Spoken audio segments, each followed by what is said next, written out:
In a softly lit scene, a pair of legs in laced ballet flats gracefully glide across a shadowy floor. The ruffles of the white dress are carefully broken by movement.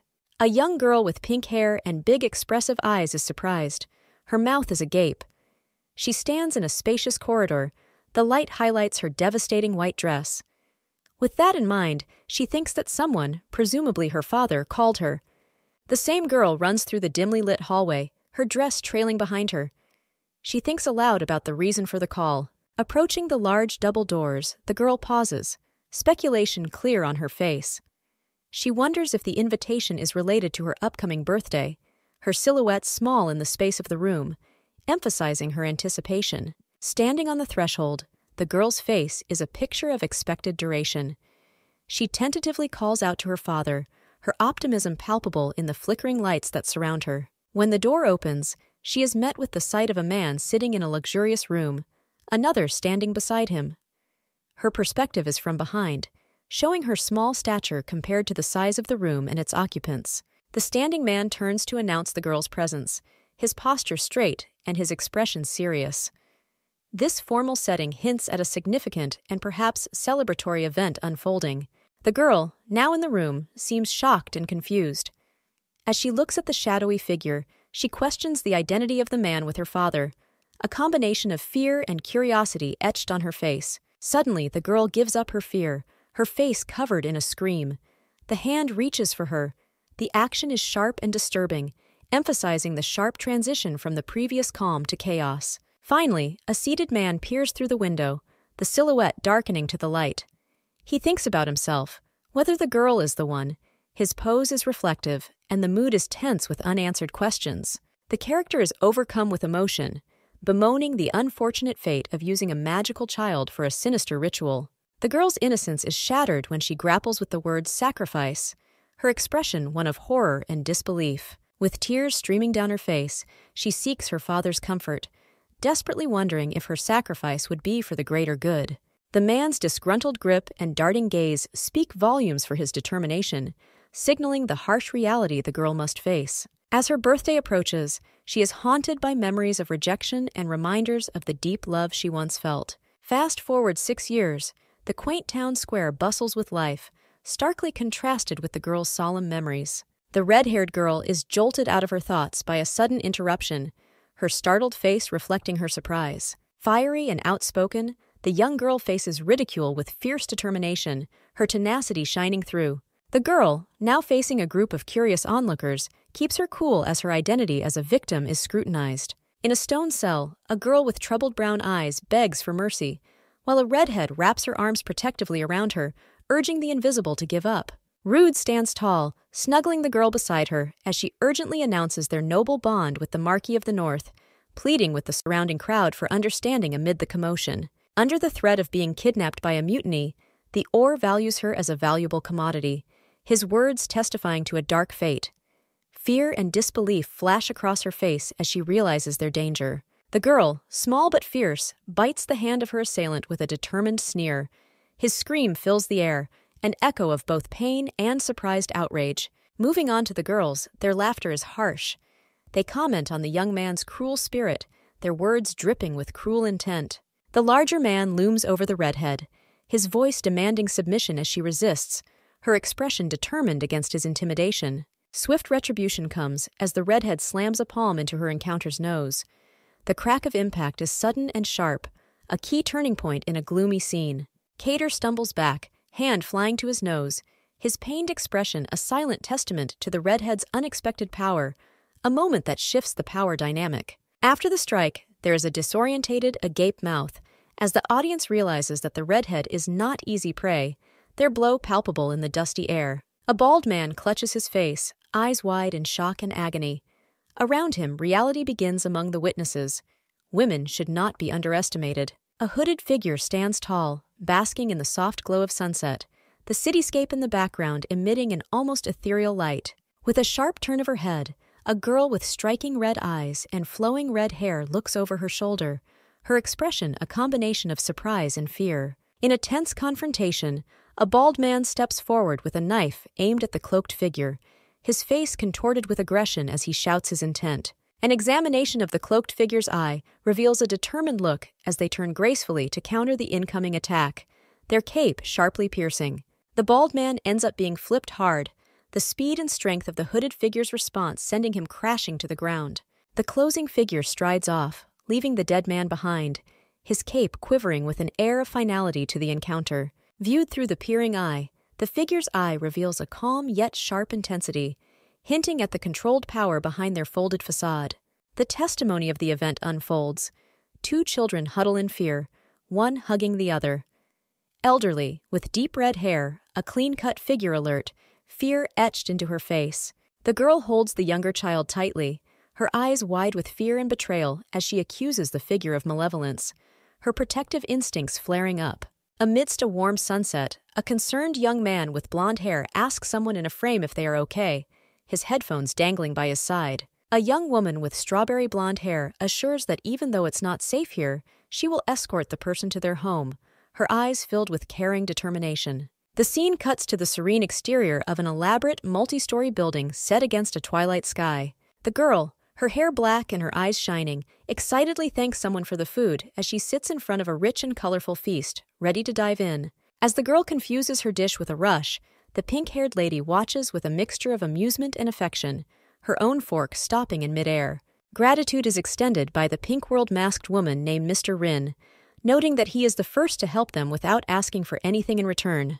Enjoying a bite, the pink-world lady is surprised to be reminded that they have somewhere to go, her expression a mix of surprise and investigation. A man with sleek black hair is in a moment of introspection, his thoughts on the strangeness of walking with a stranger, a gesture of vulnerability revealed as he shakes the back of his neck. The same rosy worldly lady is puzzled when she remembers that she imagined herself with each other. She is Rina, her tone mixed with confusion and a hint of realization. The man, revealed as Rin, acknowledges their mutual introduction, but complains that names alone do not diminish their status as strangers, his demeanor displaying a combination of resignation and thoughtfulness. The pink-haired girl seems surprised by the boy's remark as he holds his fork uncontrollably, suggesting a casual or dismissive attitude. At the dinner table, a pink-haired girl looks worried as she looks at a boy who is indulging in a hearty meal. The atmosphere suggests that an important conversation is taking place over dinner. A young man with dark hair expresses his feelings by raising his hand as if to emphasize his point. His serious expression suggests that he is discussing a matter of some importance. The pink-skinned girl speaks with a tone of authority, perhaps catching up to the young girl eating in front of her. Her posture and the content of her speech convey a combination of sternness and instruction. A tense moment unfolds as the pink-world girl leans forward with a pointed question about family relationships. Her intense gaze and surrounding movement lines indicate a significant revelation or accusation. Surprise is visible on the face of a dark-skinned young man when he learns new information about a family connection that seems to have caught him off guard. With a serious demeanor, the pink-skinned girl confirms the fact by smoking a pipe. Her composed posture suggests that she is in a position of knowledge or authority on the matter. The young man ponders the revelation about the unexpected baby, his furrowed brows and contemplative expression suggesting he is trying to make sense of the news. The conversation takes a turn when the pink-world girl is surprised to hear a question about coming home, a topic that seems to come out of the blue for her. Rin explains her reluctance to return home by alluding to the chaotic life and potential trouble that awaits, perhaps hinting at past events that could return. A man with dark hair and intense eyes appears restless, biting his thumb as he thinks deeply. The text suggests that he is dealing with a difficult situation. A young woman with pink hair and eyes looks shocked. The dialogue reveals that she is called beautiful, a statement that seems to have caught her off guard. The enticing image shows pink skin surrounded by ominous hands reaching for her. The dialogue expresses the harsh reality that her beauty makes her a target for those who would exploit her for gain. The man appears again, this time in a thoughtful pose, his hand over his mouth. He reflects on the many people who ask for payment in exchange for helping. The woman's face is drawn with a frown. The dialogue bubble shows her considering the concept of payment, perhaps realizing the weight of the man's previous display. The man shows a moment of awareness, his hand touching his neck, as if something has just been pushed on him, related to the woman's perspective on payment. In a powerful stance, the man stands with his sword at his side, conveying a sense of readiness and determination, perhaps to defend or fight. The twisted face of the woman captures her solemn expression, hinting at the depth of emotion and determination behind her pensive eyes. The focus shifts to a beautifully detailed sword, a symbol of action and nobility, hinting at a significant moment of decision or confrontation. Rin stands protectively over the woman, offering safety and reassurance in a world that offers threats of danger. A woman with pink hair looks surprised as she holds the phone while a dark-haired man talks to her. The text says that it is asking something to be used or applied. A cloaked man holds a dagger over his open palm, saying if one thing happens, action must follow, implying a conditional threat or test. The woman looks at the jumping hands with a worried expression as the man points the dagger towards himself, indicating that he is ready to perform a serious deed. A distressed man turns away, his movements swift, creating a sense of urgency or conclusion to previous actions. The pink skin smiles, content in its expression, while the man's voice plays in the background, indicating a change in mood or a response to his actions. The man who appears seems puzzled and slightly shaken, asking a question that suggests confusion or concern, perhaps about the woman's behavior. The woman is seen with a warm smile against the background of a window, with text that emphasizes something beautiful, that speaks of admiration or a positive revelation. A close-up of the man reveals his surprise and emotion, his gaze tense and directed beyond the panels, suggesting a reaction to something unexpected or significant. The woman is glowing with happiness, her eyes are closed and a carefree expression on her face, and the man is standing nearby, the contrast between their emotions palpable. The man looks surprised, sweat on his brow as he questions the woman's intentions or words, clearly unsettled or caught off guard. In a cozy, dimly lit room, Ren, with pink hair and a happy expression, playfully closes her eyes and smiles widely, teasingly suggesting that she might not be the sharpest tool in the shed. Rin, a man with short black hair, looks at her with an unreadable expression. A sporty interior view of the room shows a neatly set table under the soft glow of candles, with 2 chairs inviting quiet conversation. The scene outside the window suggests a cold night calling for warmth inside. Rena lies down, eyes closed, and a carefree look on her face. A big, bold onomatopoeia looms over it, suggesting a sudden sound or action that disturbs the peace. A moment later, charged with tension, Rin puts a finger to his lips, signaling Reno to be quiet. The urgency in his eyes speaks volumes as Rena looks at him, her eyes wide with sudden concern. Rena sits down in bed, the question forming on her lips. Do you need to run away now? Her face is a combination of anxiety and anticipation, emphasizing the gravity of the situation unfolding around them.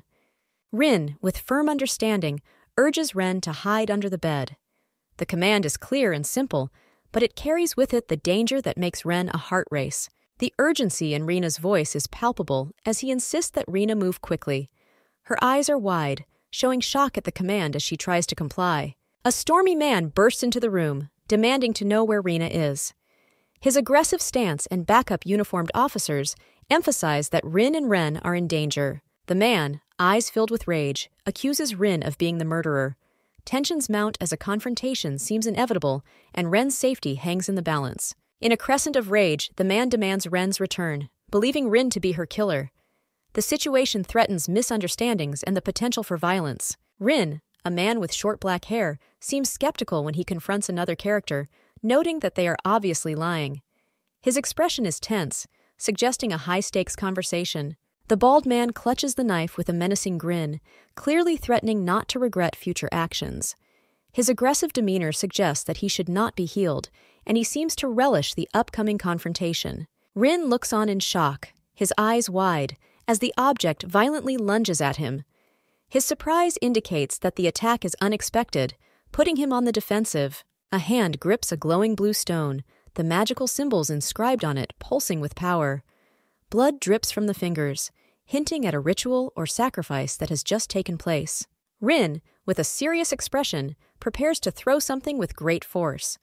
His focus and determination is palpable as he takes action to change the course of the meeting. A large, monstrous creature emerges with bared fangs, flaunting that it doesn't order around. His appearance is formidable, and he exudes a sense of fury and raw power. Rin, eyes narrowed in a combination of fear and determination, draws his sword as he faces an unseen threat. The determination on his face says that he is ready to fight, no matter the odds. The hard creature roars aggressively, pulling Rin out. The intense confrontation is emphasized by the creature's ferocious expression and overwhelming presence. In a dynamic encounter, Rin dodges an attack from a giant beast, lines of motion emphasizing the speed and danger of the moment. His agility is his ally in this dangerous battle dance. Rin stands ready in a defensive stance, his sword pointed at the beast. His posture speaks of readiness to participate in a decisive battle, with determination to emerge victorious. Rin, a man with short black hair, stands defensively with a sword in hand, while Rina, a girl with pink hair, appears surprised, her arms spread out as if in shock. He shouts, "Stop!" as she pleads, "Please stop being afraid!" Rina, with flowing pink hair, looks terrifying as a monstrous creature looms over her. Rin stands guard with his back to her, facing the threat head-on, sword at the ready as he defiantly yells at the beast. A voice taunts from the shadows as the three figures approach. Rin engages the beast with determination, striking it fiercely while Rina watches from behind. The creature seems to be at a disadvantage against Rin's brutality. Eyes were wide with fear and determination. She demands, "Stop right now. I will never forgive you for your foul language and insults." The text suggests her indignation before the violence unfolds. The tension builds when one of the men, bald and tattooed, responds with a startling "What?" while his companion watches with apprehension. Mood is sudden surprise and confusion. In a dramatic confrontation, Rin bravely fights the beast. Rina looks back, looking unpleasant and helpless as the creature sways violently, eyes glowing red with malice. Amidst the chaos, Rin, sword at the ready, looks shocked as the creature is defeated. The intensity of the moment is captured by his wide-eyed expression. With determination, Rin confronts the beast, its essence dissipating around him. He stands wounded but victorious, his sword dripping from the battle. Rina, now in a counter stance, points her weapon forward with a focused gaze. Her hair will be disheveled as she prepares to take action, standing strong in the face of danger. Rina, a girl with pink hair, stands in the shadows, her white dress smeared with red at the hem. Clasping a sharp object in her hand, her eyes show a mix of emotions. Her straight hair dances around her face, partially obscuring her expression. Two men, one bald and the other wearing a cap, look shocked as they look up. Their faces contort with fear and surprise, perhaps revealing something they didn't expect. The rain seems to be falling harder, emphasizing the gravity of the situation they find themselves in. Rin, a man with short black hair, looks stunned, eyes wide and mouth slightly open. He seems to have just seen something disturbing, rain cascading down his face, reflecting the shock in his eyes. Rina is visibly closed, her eyes tense and her lips curved into a slight smile. She speaks confidently, implying that she sees through the facades around her. The name Rina is cremated below, emphasizing her presence and possibly her importance in this scenario. For once, her eyes glistening with mischief as she speaks again. This time, her words carry a tone of amusement, suggesting that she finds others' naivety endearing or beneficial. Her seemingly innocent smile hides many secrets behind it. A wounded hand reaches for a mysterious stone with an intricate blue design, as if trying to grasp or activate it. The two uniformed and fox-clad figures look surprised at the glowing blue entity emanating from the device, illuminating the dark surroundings. The bald man screams in agony as blue energy whips around his arm, his expression twisted in pain and shock. A figure with sunken red eyes and a malevolent expression is seen strangling Rin, who is in visible distress. A mysterious energy swirls around them. Rina looks up with wide eyes reflecting a blue glow, her face showing a combination of worry and determination. Rina stands firm and determined, her long pink hair flowing, surrounded by a glowing blue light that contrasts sharply with the dark background. A bald man flows forward with a terrifying expression, eyes glowing red as he is enveloped in blue energy. Rina, her hair holding her back, delivers a powerful blow to the bald man, whose face registers the shock and pain of the impact. Rina stands over the defeated bald man, her presence commanding the rain, adding a somber tone to the scene. Rina stands amid the chaos, her gaze locked on something beyond the panels as the uniformed figures look on in surprise. Rina, with flowing pink hair, looks shocked as she claims that it's not safe to eat anything you find. Her wide eyes glinted with concern in the dim light. Kneeling down, Rina asks, "Since when a person makes a so-called sacrifice?" Nearby, two men, police officers, are surprised as they look at someone lying on the ground. Her gaze intense. Rina questions if her statement was heard clearly. Her arms crossed as she stands under the pale light, her expression a combination of determination and curiosity. Amid a scene of confusion, the man explains that it's been 3 months since the body was accidentally found, the words leaving his mouth with a tone of disbelief. With a twinkle of triumph, Rina declares as she finishes, holding a flashlight in the dusky atmosphere, her pink eyes reflecting the light. Rina stands her ground, letting the gentlemen know that they must take responsibility for their content as the men stare into the dawning realization of their situation. The image captures a girl in a sudden transformation, her hair now black and short, crawling out from under the bed. The girl comforts herself by saying that mistakes can always be corrected. Her eyes, filled with determination, look at the brighter result.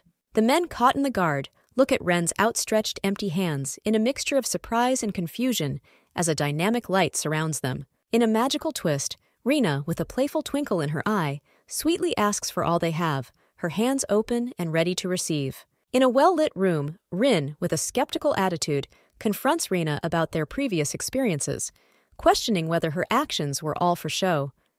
Rina looks around in surprise, caught off guard by the aftermath. Rina, rock in hand, refutes Rin's suggestion of weakness by emphasizing her commitment to proper social behavior. Rin absorbs his words, face a combination of doubt and contemplation.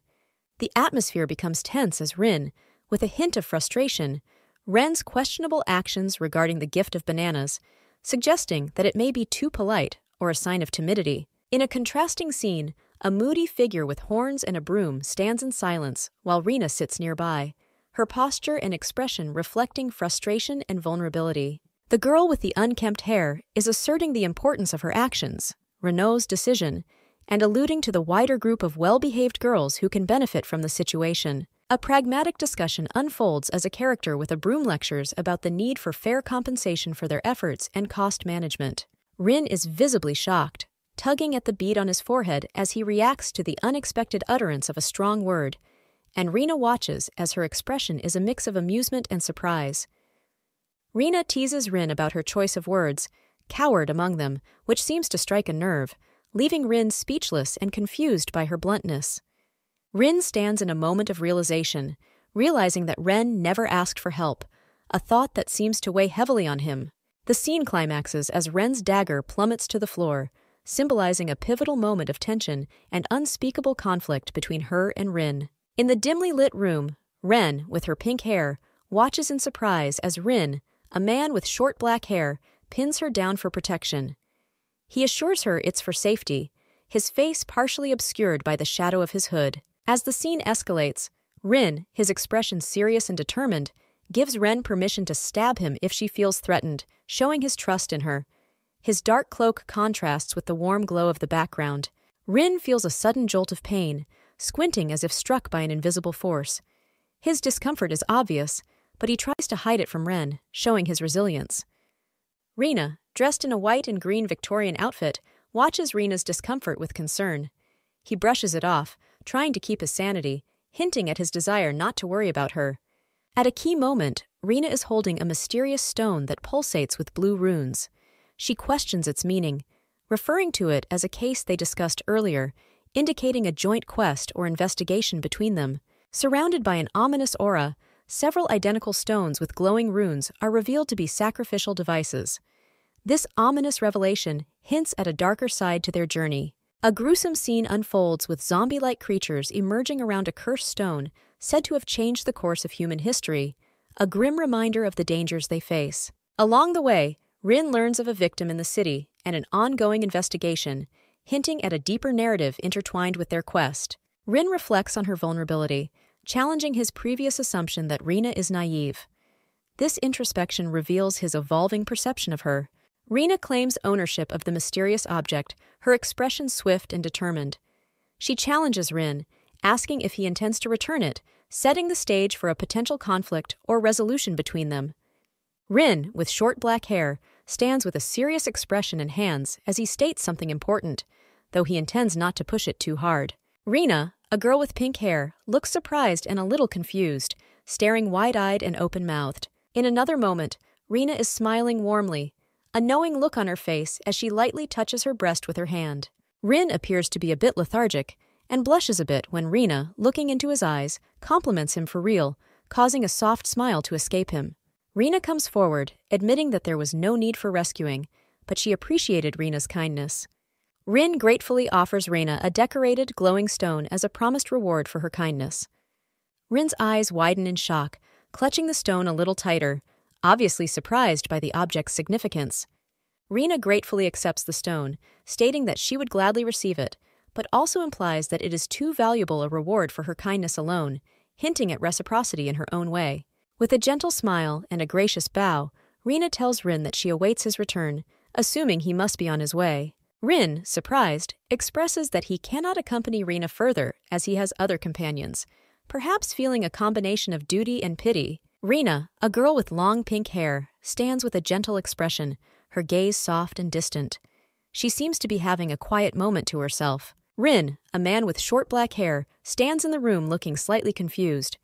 His formal attire conveys a certain seriousness, and his hand rests on the hilt of his sword, indicating readiness for action. Rina turns her head slightly, a smug smile on her face, her eyes half closed in an expression of confidence. She seems to be responding to an offhand comment or entertainment situation. With an air of finality, Rina returns to the exit, stating that they will see each other in the courtyard.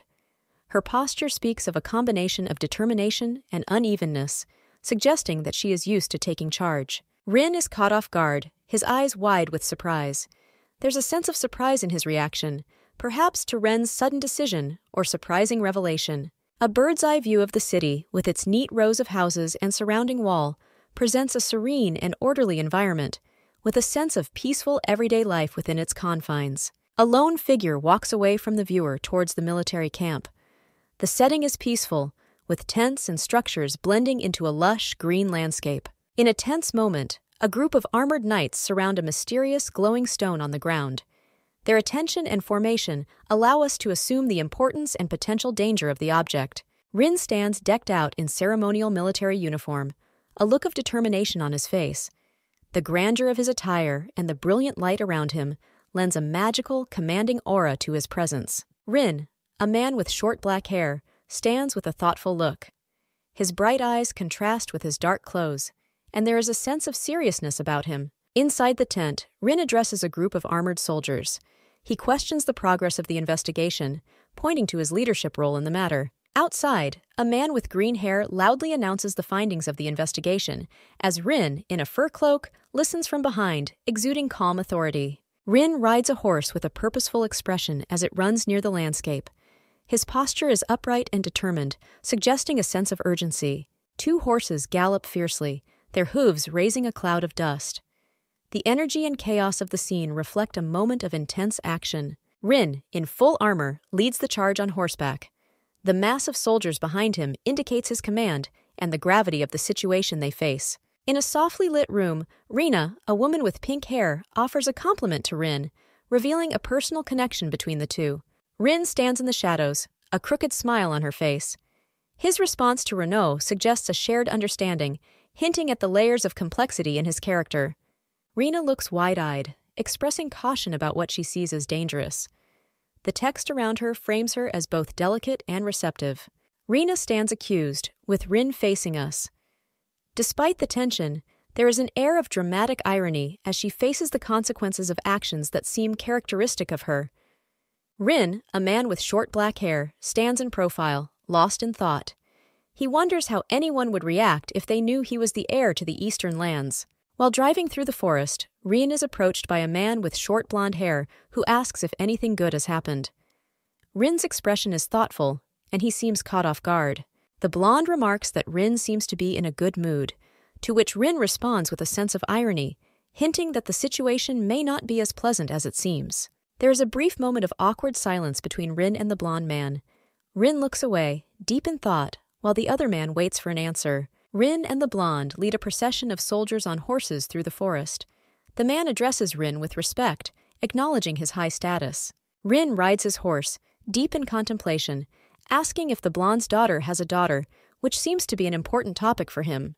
The blonde seems surprised when Rin asks if Marquis Rubel of the Northern Lands is referring to her. he notes the strained relations between the North and the West. The blonde hesitates to answer Rin's inquiry about his daughter, revealing that she died years ago, which lends a somber mood to the conversation. The blonde man regains his composure by explaining that the daughter's name was Renaud, or something similar, recalling the past with a touch of sadness in his eyes. Rin stands before the warrior with a stern expression, declaring his previous faith in her as virtuous, only to discover that she is actually a ghost. He is visibly shocked, the revelation evident in his eyes. In the next moment, looking slightly puzzled, Rin reflects on Reno's visions of ghosts, wondering if he really saw what was real. He concludes to wait for their next meeting for answers. The fight scene is where Rin differs, charging forward as opposed to the spectral soldiers in the background, offering a mix of ethereal and real in this fight. The next look switches to a carefree setting, with Clapboard running through the wood. The trainer is focused on the road ahead, oblivious to the ghostly soldiers seen earlier. Inside the carriage, Rena looks lost in thought. Her reflection in the window juxtaposes her actual presence, hinting at her ghostly nature. Rena sits opposite the young maid in the carriage. They chat casually as Rena comes across as dignified, and the maid seems taken aback by the noble aura of her company. The young maid looks curiously at Rin, who is standing outside the carriage. His confused appearance contrasts with the elegance of the carriage, piqued her curiosity. Rena looks at a mixture of surprise and recognition, as if she's just realized something important about Rena or their circumstances together. Finally, Rin stands shrouded in shadow, his face half closed, suggesting a mysterious future meeting with Rena, while she sits passively, offering patience and contemplation. In a quiet moment, Rena sits next to a striking maid inside the carriage, her calm demeanor a stark contrast to the maid's agitation. Rena, a girl with pink hair, sits comfortably by the window, enjoying the sunlight and the view of the countryside below. Beside her, a younger girl with short black hair looks surprised as she lets out a simple, "Ah!" The younger girl with a puzzled expression as she earnestly asks Ren how to start a conversation with someone in the yard, clearly looking for advice. Rena answers thoughtfully, beginning to explain the proper way to greet someone and ask how they are doing. The younger girl listens intently, her eyes wide in anticipation of the next part of Ren's lesson. A learning moment is captured as the younger girl leans forward, eager to learn more.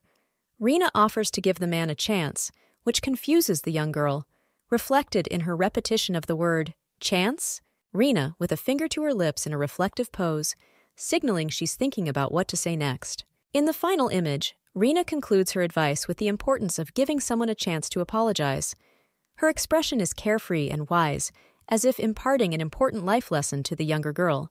In the manner, the story presents Ren, who lived alone, surrounded by nature. Following the advice of her elders, the Viscount's wife divorced her daughter, separating herself to ensure a proper upbringing for the successor. Rena, a young girl with pink hair, seems lost and out of place in her grand surroundings, juxtaposing her innocence with the expectations placed upon her.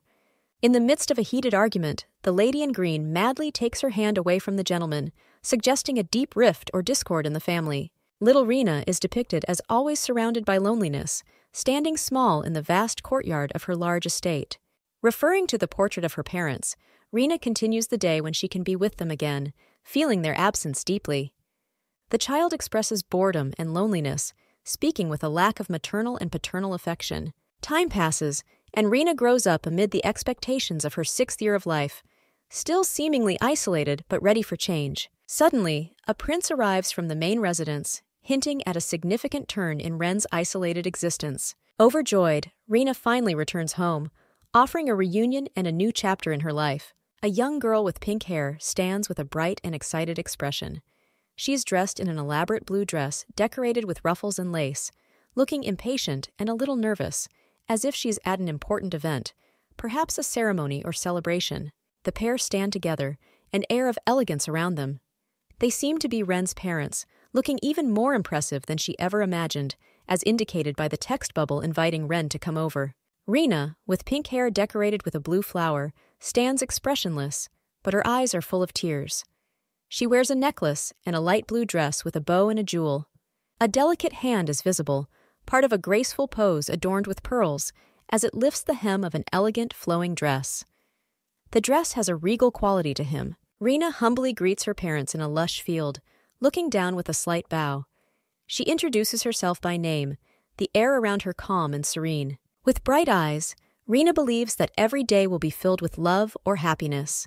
Her pink hair frames her face as she puts on a heartfelt look. A carriage drawn by horses heads down a dirt path, seemingly leaving or approaching an estate, with the driver focused in front, the surroundings bathed in the glow of a peaceful day. Inside the vehicle, Rena sits pensively with her finger to her mouth, while the eared maid reacts excitedly, indicating that they can already see the mansion in the distance. The majestic castle stands tall against the clear blue sky, with birds flying around.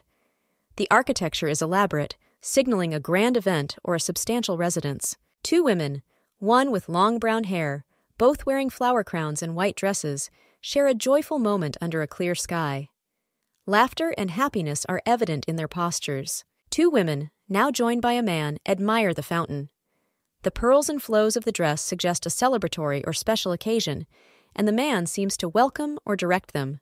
In conversation with her maid, Rena seems surprised or hesitant about what the maid is excitedly pointing out, possibly regarding the activities at the large estate they are visiting. A boisterous crowd gathers outside a grand, ornate building adorned with statues and banners. The atmosphere is filled with anticipation, and the grandeur of the architecture hints at an important event. A young girl with the ears of a fantasy servant looks out of the carriage window, worried about the time, declaring that it will be night by the time they get through the line. Inside the carriage, a servant girl and a pink world girl named Rena discuss their wait. The servant expresses urgency, to which Rena responds with a confused, "What?" Rena holds up the invitation with the fancy seal and comments in surprise that the invitation that was in her bag is exactly what they need. Handing the invitation to the guard from the carriage, the servant girl apologizes for not recognizing him, and the guard accepts the document. Kirana is welcome to a celebration for the Empire when she arrives at the palace. The servant girl eagerly demands to be let through. Upon entering the palatial ballroom of the palace, the servant girl exclaims in apprehension, her excitement palpable as she receives in the grand setting. The servant girl dangles from the chandelier in a comical escape as Rena calmly walks below, oblivious to the shenanigans above. In the hallway, Rena stops a woman who asks if they are going to see the lady of the house. Rena explains that the lady summons them if necessary, and they have other plans. These descriptions offer a glimpse into the graphic novel's narrative, showing elements of character interaction, setting, and plot development. Rena, with her long pink hair, looks slightly surprised and confused by the question of her servant, who is a girl with cat features. Rena declares her intention to search for her father, her expression determined and her posture braced for the confrontation that may await her. The scene cuts to a grand doorway, guarded by two halberd-wielding guards who stand firm, blocking the path with crossed arms. Rena, unidentified, presents the article to the guards. Her face is determined, suggesting that the document carries an order that she expects to obey. The guards, unperturbed by the contents of the letter, deny its release. Ren's disappointment is palpable, her previous confidence now numbed by this rejection. The camera focuses on Rennie, her gaze now softer, reflecting a mix of hope and anticipation as she waits for the guards' reaction to the letter. Despite the authoritative message, the guards remain unmoved, their armor forming a barrier to Ren's progress. A prominent older man appears, probably a figure of authority. His presence suggests that he may have the final say in Ren's requests. In a grand room with daylight streaming in through large windows, Rena sits across from a gray man, the two engaged in a quiet but meaningful conversation. Confused, Rena asks her husband how he is feeling, recalling the passage of time, suggesting a reunion after a long separation. A man in a suit becomes agitated, questioning his own actions, and complains that he feels dead inside. His emotions intensify. Rena, shocked and with a touch of sadness, can't believe that the man doesn't acknowledge her, her face showing a combination of confusion and pain. Rena recalls with childlike innocence her decision to cover the stairs with carpet, oblivious to the consequences of her actions. The man's memory of stumbling down the carpeted stairs is vivid. His past embarrassment hinted at the presence of looks. Rena, smaller in stature, pleads over the man standing high on the stairs, the difference in height emphasizing her youthful naivety and his mature authority. From a bird's-eye view, we see the aftermath of Ren's carpeting, a comical cascade of tumblers, including the man, each comically unable to navigate the treacherous steps. Rena is looking to the side. Her expression is calmly contemplative, perhaps reminiscent or reconciliation with the past. The man currently sitting looks uncomfortable as he asks Rena if she has heard of a certain event, his face showing serious concern. In the great room, Rena sits tensely on the couch, her husband standing with his back to her, delivering the grim news. Their lady is dead.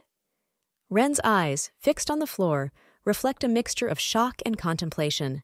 Butler turns to Renaud, suggesting that she has a long journey ahead of her, and advises her to drink tea before leaving. Rena remains seated, her gaze downcast and her thoughts elsewhere. A servant prepares the tea service, as the butler confidently asserts that he can do it himself. His polished professionalism masks an underlying concern. As Butler serves the tea, he is struck by a sudden, painful memory. Rena watches, the weight of the situation reflected in her immobility. A close-up reveals the butler's trembling hands as he clutches the pendant, his self-confidence beginning to crumble under the emotional strain. An elegant cup is interrupted, its contents flowing out in a plume of white, a stark contrast to the tranquility of the setting. In the dim evening light, Butler wonders aloud why he always believed in things that never passed, his silhouette casting a long shadow across the decorated room. Rena looks on calmly, the large cup in front of her acting as a barrier. It remains a portrait of limitation amid the unfolding of events. Ren's expression hardens as she conveys a sense of resignation, acknowledging that her words have no effect on their reality. Finally, when the butler pours the tea, he provides a relay message, a simple greeting and inquiry into someone's well-being, an attempt to bridge the gap of their current separation. Rena, with striking pink hair, sits leisurely, her hands cupped around her cup. She wonders out loud what might happen if she were caught in the gang's hideout, a notion that seems to amuse her as much as the tea that confuses her. A close-up reveals the character, brow furrowed and sweat-drenched, obviously concerned about Ren's hypothetical scenario. The anxiety is palpable, suggesting a deep concern for Ren's safety or reputation. Rena assures a casual remark, a sly smile on her face, deflecting the tension with her playful curiosity about the gang situation, spreading the care that was building. In a moment of peace, Rena sips her tea, sky after sky as a canvas of peace. The act is simple, but it carries the weight of the previous conversation as it remains composed. The cup looms dangerously over the edge of the table, its precarious position, a silent but powerful metaphor for the situation. Ren finds himself balancing between danger and self. Rena and the man are caught in a stunning descent, their bodies parallel to the ground far below. The sudden fall speaks volumes about the sudden shifts in Ren's world. A maid with cat ears enters the stage. Her expression is one of surprise. She hadn't expected Rena to come back so soon, her face showing her surprise and maybe a hint of worry. Inside the bathroom, the maid reaches out to Ren, who splashes her face. Whether seeking solace or simply washing away worries, a gesture is a moment of vulnerability. Sitting on the wet floor, Ren's laughter echoes off the walls, a sign that even after the shock, she finds a way to laugh, her spirit untainted by circumstances. Rena, still grounded but ever playful, teases the maid about devouring all the bread, her words lighthearted despite the recent chaos. It is a teasing accusation that speaks of their familiar rapport. Rena, the pink-haired girl, looks upset and wonders if she could turn down a request from someone important. Her eyes are sad and reflective, indicating a deep sense of obligation. The atmosphere turns dark and ominous as Rena lies on the ground, eyes closed, motionless. The text speaks of a silent and powerful darkness, hinting at some danger that could paralyze if ignored. Rena laughs, but the laugh seems forced and lacks joy. It is clear that something is wrong.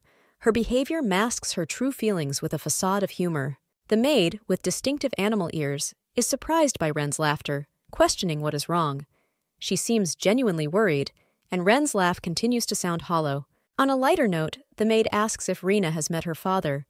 Rena, sitting on the ground, informs her that a courtier has come instead, hinting at some aristocratic involvement in her predicament. The maid explains that she went to a lot of trouble just to bring one note, but she felt it was very thorough. This suggests that a significant message was delivered with a note. As they discuss the contents of the note, the maid expresses her belief that the line about not using her father's absence to her advantage speaks more of malice than care. Rena reflects on the phrase, "Parental loss means wound." She interprets this as a possible expression of concern, suggesting that the writer may still care about unity. In a moment of vulnerability, Rena is willing to believe that the sender of the note feels some guilt, even if it's not much, showing her desire for emotional connection and understanding. Finally, the maid looks at Rena with a mixture of hope and skepticism, doubting if she really believes the words. It means that there is a slim chance that the words will be sincere, which represents the one-in-a-million hope. The pink-haired Rina expresses her disappointment and sense of defeat, saying that this is why she was enlightened, but then felt as if she had been attacked. Rina stands elegantly in the opulent room, her gaze off to the side, reflecting on the past events with a mixture of wonder and contemplation in her eyes. In a light-hearted moment, Rina throws back her head in laughter as she shares a funny tale about trying to pass the gas discreetly, comparing her defeat to the cornered party. The maid is confused and questions whether she should continue cooking, her expression a combination of confusion and eagerness to please. Rina leans gracefully back on the chaise longue as she talks to her servant about someone's efforts that were so sincere she couldn't refuse them, and she adds that there's no danger of death in this case. The maid, surprised and worried, mutters to herself, wondering if someone doesn't die. Her mind lags as she contemplates the gravity of the situation. Rina bursts out laughing, clutching her stomach as an uncontrollable fit consumes her, her body shaking with every smile as the maid looks on, confused. Rina reassures her worried servant, stating that they will most likely come to check on her tomorrow, her tone reassuring but firm. With a serious expression, Rina advises her maid that it is important to visit and say goodbye for the first time, saying goodbye for the first time, implying that a different approach is needed. Rina ponders the possibility of someone being the killer, her face stoic but revealing a hint of underlying tension. Rina, standing with her lively friend by the neatly made bed, discusses their dream. Her friend wonders aloud where exactly Rina and the mythical creatures, the ponies, should rest for the night. In another room, Rina is confronted with the idea of loneliness, her wide eyes betraying a sense of fear. She questions the assumption that she lives alone, emphasizing her tender age and apparent unpreparedness for such responsibility. The scene cuts to a moment of reassurance as Rina rocks gently in her companion's arms. She is reminded that life's difficulties are best faced with simplicity, and a simple smile can be balm for the soul. Under the blue hue of the night, Rina lies in bed in feverish discomfort, suspecting that the meal has gone wrong. She expresses her distress by wondering if the egg she consumed earlier is the cause of her current suffering.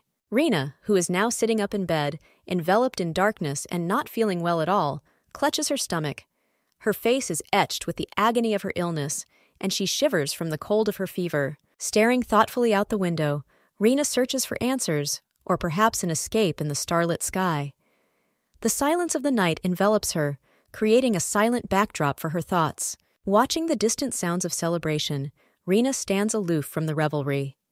Musical notes waft by, symbolizing a joy that seems beyond her reach, and she ponders the irony of the cheerful scene. Rina contemplates another life where she won't have to endure the loneliness that accompanies her current state, a reflection shaped by her father's past decisions. In a somber reflection, Rina recognizes the need to participate in the celebration rather than isolate herself. This realization stands in stark contrast to her earlier desire for solitude. Rina stands alone, looking at the building alive with music and celebration. The melody reaches her, but her grim expression reveals a detachment from the joy that surrounds her, a poignant mixture of longing and contemplation. Rina, with her pink hair flowing down her back, is anxiously aware of the rainy night at the fancy gate. A neon sign expresses her frustration. Why?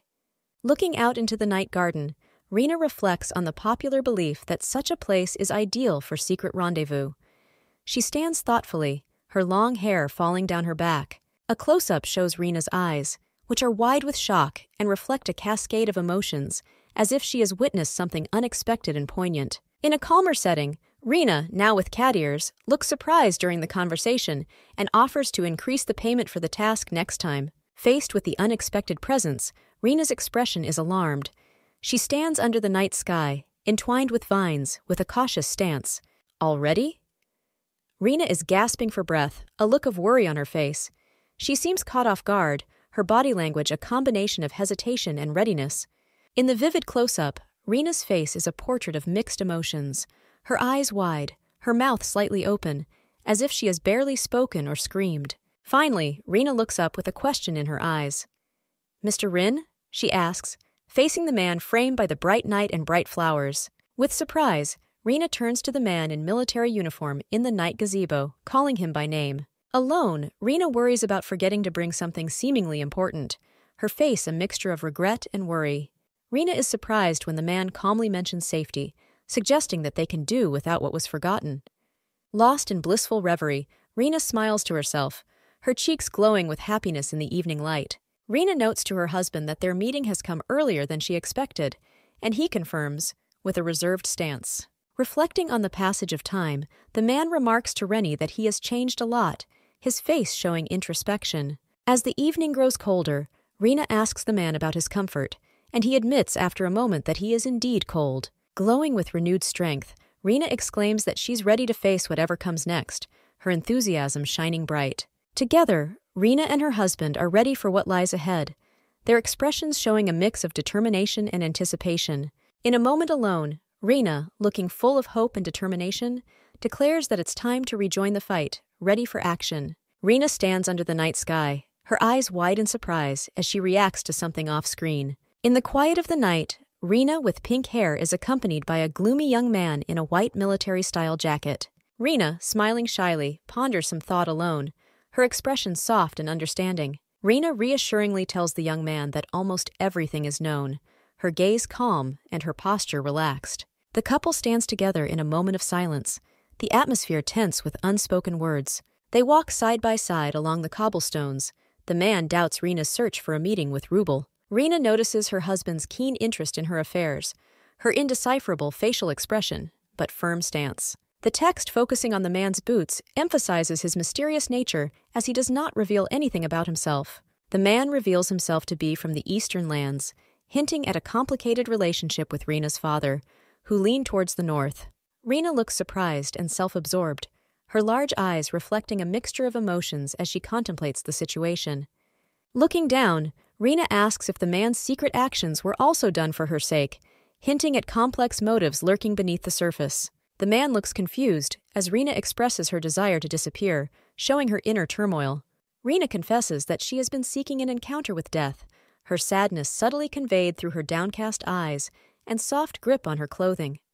Standing in the moonlight, Rina declares that she does not exist in this moment, enveloped in an ethereal glow that emphasizes the gravity of her words. As Rina turns away, she reflects on her complete disappearance from this world and her existence, which seems more real in death than in life. With a gentle smile, Rina looks up at the night sky, perhaps finding solace in the stars above. Despite the apparent calm of the night, Rina admits that she has not been able to meet anyone, which suggests a lost connection or responsibility. The man observes Rina with wonder and insight, reflecting on the vulnerability of the timid and the aloofness of the strong. Under the night sky stands a girl named Rina with pink hair, looking up, her expression hidden, showing a combination of tenderness and resilience. A conversation unfolds between Rina and her husband in official form under the stars. He talks about traveling east if some marquis opposes her, to which she responds with interest. Rina stands with a man in uniform, revealing her stature and presence.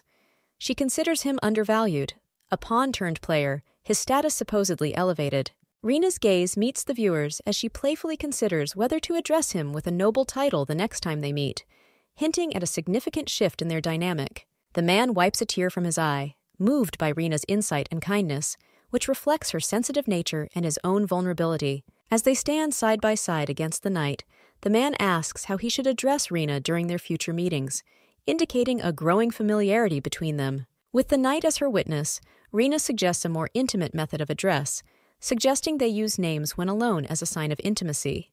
Rina smiles quietly as she introduces herself as Rina, a simple act that personalizes and deepens the bond between them. The man is stunned, his face a canvas of wonder and contemplation as he considers Rina's request and the growing intimacy it implies. He confesses to his habit of taking night walks to clear his mind, sharing a personal detail that invites a deeper understanding of his character. In the nighttime setting, Rina utters a surprised "what?" on the background of the starry sky. The young man responds with a casual demeanor, simply stating, "Just saying so." The moon illuminates the scene, creating an atmosphere of mystery. Rina closes her eyes and smiles contentedly, the word "he" floating beside her, hinting at her amusement or perhaps an inside joke. The man and Rina share a moment, both expressing their fondness for night walks, suggesting a common ground between them. The focus shifts to the grand mansion, and the text indicates someone's arrival or presence, creating a sense of anticipation or foreboding. At dawn, an older gentleman delivers a letter to a respectable man who appears to carry important news. The man reading the letter is frowning, his expression tense, implying that the contents of the letter cause concern or surprise. A conversation begins between the elderly man and the gentleman, which mentions a past event, seemingly full of intrigue and mystery. The man is facing the window. The elder doubts his scrupulousness. The gentleman assures that there will be no problems this time, showing his determination. Finally, the gentleman reflects on the Southern hero's invitation to Rena, reflecting on the personal nature of the gesture, setting the stage for a larger story. The noble gentleman, visibly troubled, exclaims that the woman, Rena, was an honored guest worthy of his host's reception. However, he questions why she arrived alone yesterday, hinting at a secret or problem. The scene pans to see Rena apologizing to the man, who is now holding a piece of paper, presumably an invitation or message, hinting at an official interaction or important exchange of information. Rena's father thinks to himself, with narrowed eyes and a determined look, that he wanted to see how she would react, indicating a planned confrontation or character test. The narrative takes a dramatic turn as Rena, holding two crossed swords for protection, faces off against shadowy figures. The text alludes to a game, an entry barrier, and a poisoning attempt, unfolding a tale of intrigue and betrayal. In the background, a man is shown looking out the window, noting that Rena has become braver, suggesting a reunion after a period of growth or change, hinting at the evolution of Rena's character. The opulent palace, bathed in sunlight, is described as the residence of heroes from the southern lands, setting a grand and possibly political stage for the events that unfold. In a royal office, a man ponders over documents, muttering thoughtfully, hinting at a difficult decision or problem he is facing. Rena arrives with a young girl at the door, the latter excitedly announcing their arrival, indicating a new stage or arrival at an important place in history. Finally, Rena greets someone by commenting on their past night's recreation, perhaps hinting at concerns or shared experiences from the night before, offering a personal approach to the unfolding events. In an elegant room filled with sunlight, a distinguished man in military uniform looks away from his letter in surprise, wondering if a person named Ames has arrived. In a spacious hallway, a cat-eared maid stands next to a woman named Rena, expressing her amazement at the perpetual ability to surprise someone named Richard. Sitting at his desk, the man now identified as Richard muses out loud about not being notified of the visit, asking why he was able to see the Marquis of Rubelio yesterday without informing him. With the warm daylight streaming through the windows, Rena stands humbly before Richard, head bowed, apologizing for not greeting him upon his arrival. Richard holds his glasses tightly, a look of disappointment on his face. He dismisses the need for an apology, pointing to a much more serious problem that needs his attention. Commanding the room, Richard, with a serious expression on his face, searches for an explanation as to why a well-paid mercenary would betray his trust, hinting at a deep betrayal. Under a starry sky, Rena stands with a conflicted expression on her face, holding a dialogue box that asks if a friend in a coat has appeared. The bleak narrative unfolds against a centuries-old war against the undead in the southern lands against a bleak red-hued battlefield. The root of this conflict is revealed. The dead are disturbed by sounds.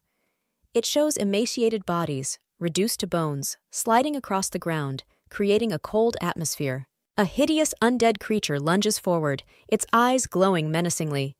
This climactic moment epitomizes the terror of the undead, who are suddenly agitated. A warrior stands on a red sky battlefield, clutching a huge sword, surrounded by silhouettes of fighters who embody the calm before the storm of violence. A battle-worn figure strikes a ghostly foe, their cloak billowing, the action captured in a freeze frame of prowess and violence against a backdrop of chaos.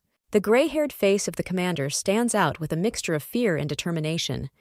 The words frame his expression, speaking of inevitable defeat accepted with a heavy heart. With the sky bleeding red, the knight stands solemnly over his fallen comrade, contemplating the end of it all, his silhouette in stark contrast to the chaos behind. Kneeling in defeat, the commander looks weary, his voice resigned to his fate and the heavy burden of leadership in the relentless tide of war. In an instant, a miracle flares up, bathing the commander in an ethereal glow, as if death itself has been stopped by an unforeseen force. The warrior embraces a vortex of crimson energy, an imaginary transformation or invocation that swirls with the potential to turn things around. Only on this precipice of defeat does the warrior recognize the true face of his adversary amidst the swirl of red, a revelation in the heat of battle. Returning to the light of day, the commander, now in stately uniform, asks for a report, his face a map of past wars and hard-won peace. The moment of reckoning comes beneath the shroud of fire, where a hidden eye is revealed, a glowing sphere of power or insight that opens in the crucible of battle. Rena stands in a swirl of coal, her eyes wide with apprehension as the text asks if she is a woman. A close-up of Ren from the side, with a tear rolling down her cheek, purring indecisively, conveys the emotional weight of the moment. Rena emphatically states that she has never posed as a man, and her maid confirms that her outfit is just a coincidence. An authoritative older man acknowledges Rena's statement, his face dotted with lines of experience echoing her sentiments. The man at the decorated table wonders if Rena's personality could be a problem, with a puzzled look on his face. With a steely gaze, Rena corrects the assumption, emphasizing her personality and dismissing any confusion with her husband. Confronted by an official, Rena is questioned about her quest to meet the northern ruler, reflecting on her connection to them. Rena claims to be the daughter of a northern ruler, her posture radiating dignity and a noble essence. The man leans forward, realizing that this is a complicated story, and decides to refrain from further questions. Determined, Rena declares her willingness to unravel the mysteries surrounding the northern territories. A senior military man in uniform sternly confronts someone, challenging their plans and questioning their understanding of his position. The pink-haired Rena has a thin, satisfied smile, letting it be known that she has a secret or plan that she is happy with. In a softer setting, Rena offers protection, her promise enveloped in the tenderness of flowers, and the maid next to her looks on with admiration. The man, dressed in his royal robes, is wary of the proposal to unite with the northern territories, his face a look of skepticism. Rena gleefully rejects the offer to side with the weak, her frivolity reflected in her servant's enthusiastic agreement. The man sits thoughtfully in his office, demonstrating a willingness to use each other for mutual benefit, albeit with the awareness of potential danger. Rena, poised and confident, recalls their agreement, her eyes reflecting deep determination.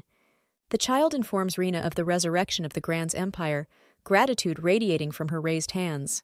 The story reveals a rebuilt kingdom on the territory of the once-ruined Kingdom of Grands, with the capital as the heart of this renaissance. A pensive young man stands in the shadows, his noble but unrecognized origins from a defeated eastern region denying him imperial honors, hinting at a deeper backstory of lost rights and aspirations. A character with long white hair and a gentle expression is sitting calmly, dressed in royal white and yellow clothing. The elaborate text frames around tell about the Western lands, where the hero, having suffered losses in the war, becomes the main character in the capital. A stately elderly man with silver hair and a blue and white uniform represents the southern lands. The accompanying text recounts the hero's tireless efforts to prevent war by using sleeping soldiers to ensure life and victory. A gloomy man with dark hair, dressed in a red military uniform, represents the northern lands. The story mentions that he inherited the title after a hero's fall in battle, his anticipation of the end of the war coloring his stern appearance. Viewed from above, the meeting room with its characteristic octagonal table contains figures from the west, the north, and the cardinal. This scene suggests that a significant council is taking place among the regional leaders. The white-haired character asks about the details of the scandalous night, the subject of widespread chatter. They sit surrounded by luxurious decor, radiating a combination of poise and curiosity. The dialogue unfolds as the older man is questioned about his decision to use a girl to inherit the title, a choice that seems to intrigue and puzzle the questioner. A heated debate ensues as the dark-haired man criticizes the girl's use of the inheritance as a disgusting tactic. The revelation is startling when the elderly man discovers that events have been deliberately orchestrated to force the North to acknowledge the child and reconsider its position, revealing a layer of strategic foresight.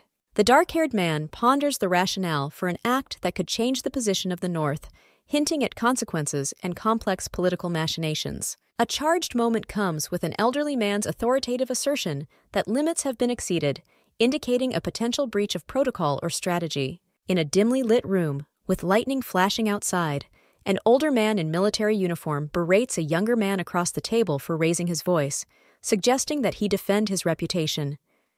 The young man answers casually, noting that such serious matters will not end well. In a well-lit room, A character in a white coat playfully points out that no one has invited the Oriental hero to the talks, hinting at a possible oversight or deliberate exclusion. At the negotiating table, a senior military man criticizes the Oriental hero, calling him unworthy of his rank and expressing contempt for him. The young man who is sitting agrees, saying that there is nothing to talk to him about. The character in white seems relieved and pleased, thinking to himself that he has successfully changed the subject, standing against a brightly patterned background that creates an upbeat atmosphere. The scene changes abruptly as the door is flung open, shown at a low angle, emphasizing the sudden and forceful entrance of someone or something that disturbs the peace. A person in white appears shocked and distressed, covering their face with their hands, while another figure stands calmly behind them, hinting at a startling discovery or event. A figure in a dark cloak stands by a slightly ajar door, with light shining behind it, creating a stark contrast. They look surprised and confused as they look at someone off-panel. The same character in white lies on the floor as if tripped or pushed, while a figure in a dark cloak looms over them, suggesting a sudden and possibly aggressive turn of events. A dark-cloaked figure stands commandingly in a room with others seated around a hexagonal table, asking if they have ordered the man on the floor to be silent, which could indicate a conflict of authority or a misunderstanding. Finally, a figure in white stands by the door, touching their cheek thoughtfully, and speaks, perhaps reflecting on the situation or addressing someone's arrival or personality. In a dramatic scene, Rin, a man with short black hair, looks shocked as he loudly exclaims about the secret meeting, his voice echoing off the walls. Rin stands confidently, questioning someone at his feet about their keen interest in the discussion, indicating a power imbalance. An older gentleman dressed in blue and gold military regalia sternly reprimands someone for their lack of manners, hinting at the expectations of high society. Sitting casually with his legs propped up, Rin sarcastically questions the logic of mice, metaphor, having a secret meeting and then worrying about manners. A high-ranking military man with a stern expression shouts about the eternal sands of the eastern lands, showing strong excitement, or perhaps scolding someone. Rin looks distressed with a hand on his head, hinting at regret, worry, or a headache, perhaps due to the tense situation unfolding around him. During the meeting, Rin insists that she will not tolerate anything more and offers to go first, setting the tone of defiance or leadership. A man in a red and black uniform stands up, announcing his return, which seems to be a response to Rin's previous statement, indicating a mutual understanding or agreement. A white-haired man sits at a meeting table with a pensive expression on his face, making a non-committal sound that may indicate hesitancy or deep thought. Finally, the white-haired person compliments Rin on his behavior, suggesting it befits a hero, to which Rin, still sitting casually, agrees with a hint of sarcasm or modesty. Rin sits relaxed in the large office with her feet propped up on the desk and contemplates in silence. The room is spacious and luxuriously decorated, which speaks of its high status. Walking alongside another man in uniform through an opulent hallway, Rin appears in conversation as his companion listens intently. The grandeur of their surroundings underscores their importance. Rin, dressed in a dark, elegant, fur-trimmed uniform, orders someone to leave, his voice commanding and final. Another person, bowing his head as a sign of defeat or respect, obeys without protest. Standing alone against the backdrop of elaborate double doors, Rin appears brooding and isolated. The silence of the corridor envelops him, reinforcing his lonely state. A close-up shows Rin's youthful features, a mix of determination and softness in his expression. The light casts a glow around him, hinting at a moment of realization or epiphany. A stern-faced elderly man in military uniform reflects on his age and the burden it brings. His whole life, full of duty and hopes, is reflected on his face. Rin, shown in profile, is consumed by shadows, his face marked by a moment of vulnerability or humility. The simplicity of the shot emphasizes his inner struggle. Lying in bed, Rin's body language betrays a weary acceptance, his words implying a preference for caution over recklessness. It is enveloped in a blue light that casts an otherworldly glow. Rin looks up to see a girl with pink eyes and long hair, an unexpected visitor who seems important to him. The surprise and connection between them is palpable in his upward gaze. Finally, the same strict elderly man appears, indignant, perhaps offended. His pride is evident, as is his contempt for those who challenge him. Rin lies in the darkness, his face a pained expression. He whispers, "Thu," as if in pain or defeat. It's a somber moment that conveys his struggle. In a large corridor flooded with sunlight, an elegant clock indicates that there is an hour left before the start of the negotiations between the heroes. The situation involves a period of rest before important processes. Rina's servant, a girl with distinctive beast-like ears, declares her refusal to be left behind, puffing out her cheeks in a mixture of frustration and determination.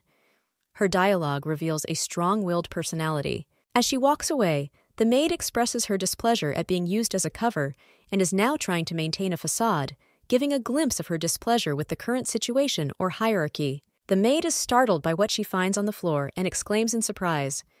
This unexpected revelation seems to break the seriousness of the moment. The object of her attention turns out to be an invitation to the imperial ball. The luxurious and intricate design of the invitation suggests the grandeur and importance of the event. Rina reads the invitation with a stunned expression, noting that the sender's name is not given. This detail adds a layer of mystery and perhaps foreboding about the ball to come. Rina asks the servant if she was the one who brought the invitation, to which the servant seems to confirm with a hint of excitement and pride at being involved in such an important matter. The servant, clearly overjoyed, asks Rina if this isn't a wonderful development, her face glowing with emotion. Her enthusiasm shows that she sees the invitation as a positive and potentially exciting opportunity. Rina's face hardens with suspicion, the red glow in her eyes intensifying as she declares that they are being checked. This means underlying tension and the possibility of hidden agendas. In a large, luxurious hallway, Rina, a girl with pink hair, is holding an envelope. She inwardly reflects on her anonymity in the imperial court and believes that if the sender had sinister intentions, they would seek her out personally to challenge her status. In the same hallway, Rina, with her hair slicked back and wearing a white and blue dress, receives a letter from a diminutive maid with dark hair and a black and white uniform. The maid points out that the letter is a verification of Rina's acceptance by the higher echelons of society. A wide-eyed, open-mouthed maid reacts with shock at being called a newbie. Her surprised exclamation fills the panel, expressing her disbelief. In the background, Rina can be seen in a fluttering blue dress, casually tossing the letter aside. She reflects on the audacity of the others, suggesting that they see her as an outcast if she ignores the invitation. Accompanied by a blonde man in a formal blue suit, Rina ponders how attending the ball with her partner could lead to calculations on her part. They are both portrayed as refined and poised. The dark-haired maid confronts Rina with a hypothetical scenario of choosing sides in a conflict, asking about Rina's possible actions in such a situation, suggesting a deeper strategic layer to their lives. Rina, looking serious, asks someone out of sight for a particular dress. Her serious expression shows the importance of the request. The maid stares at Rina in the brightly lit room, regarding the dress as the key to their safety, implying that clothing is more important than appearance. Rina admires a gorgeous white dress adorned with light blue flowers and roses, contemplating how to accentuate her elegance with bright flowers. In the final look, the focus is on the hem of the dress, which showcases its detailed floral embroidery and exquisite white shoes adorned with flowers, emphasizing the meticulous care and craftsmanship in Rina's appearance. In a grand and elegant room, a majestic chandelier hangs from the ceiling, emitting a soft, warm glow. The light reflects off what appears to be a luxurious curtain draped behind it, creating an atmosphere of luxury and comfort. Under the soft light, Ren's chandelier stands on the threshold of the front door. With her back to the viewer, she gazes into a brightly lit space, her pink hair decorated with delicate flowers, hinting at an elegant and important event. Rina can be seen in close-up, her eyes wide with an intense look. She stares at a lace fan, her hair styled with flowers that match the fan's intricate patterns. There is a sense of anticipation in her expression, as if she is waiting for something or someone at this lavish gathering. In a room full of well-dressed gentlemen, one stands out when he sees something or someone off-panel. The word "wow" escapes him, indicating a moment of amazement or delight caused by a possibly magical sight or event. Rina is depicted in her full glory, wearing an exquisite white dress adorned with lace and floral embellishments. She gracefully holds her fan, epitomizing elegance and beauty, poised as if she is the center of attention at this distinguished event. In the grand ballroom, glowing with golden light, a silhouetted figure stands elegantly, basking in the final day of the ball, seemingly at peace in the midst of grandeur. In the midst of a luxurious setting, two women are enjoying their high spirits. One, dressed in a yellow dress, exclaims his master's talented beauty, considering it nothing short of divine. A silver-haired gentleman wearing elaborate robes sits with a satisfied smile, one hand on the shoulder of the woman next to him, both holding glasses, perhaps toasting the occasion. With a look of intrigue, the same gray-haired man asks if any ladies will be attending the event, his eyes glistening with anticipation. Even if another woman doesn't come, the crowd is already abuzz with speculation about how she'll enter, excited murmurs filling the dark corner of the room. Silver-haired listens to the compliment about the day's festivity, noting that thanks to Mr. Ruby, the ball promises to be quite interesting. A lady in a dark, elegant dress leaned against her companion, holding a glass of champagne, the fizzing sound complementing the lively chatter around her. The crowd's anticipation rises as they catch sight of the expected arrival, a collective gasp of recognition. Stepping into the bright light of the entrance, Rena arrives, drawing all eyes to her. Light spills around her, setting the stage for a dramatic entrance. Rena stands in the doorway, her presence commanding attention. With her pink hair and exquisite dress, she commands the attention of the room. Her elegance is unmistakable. A woman's step, balanced and graceful, reveals an elegant atmosphere.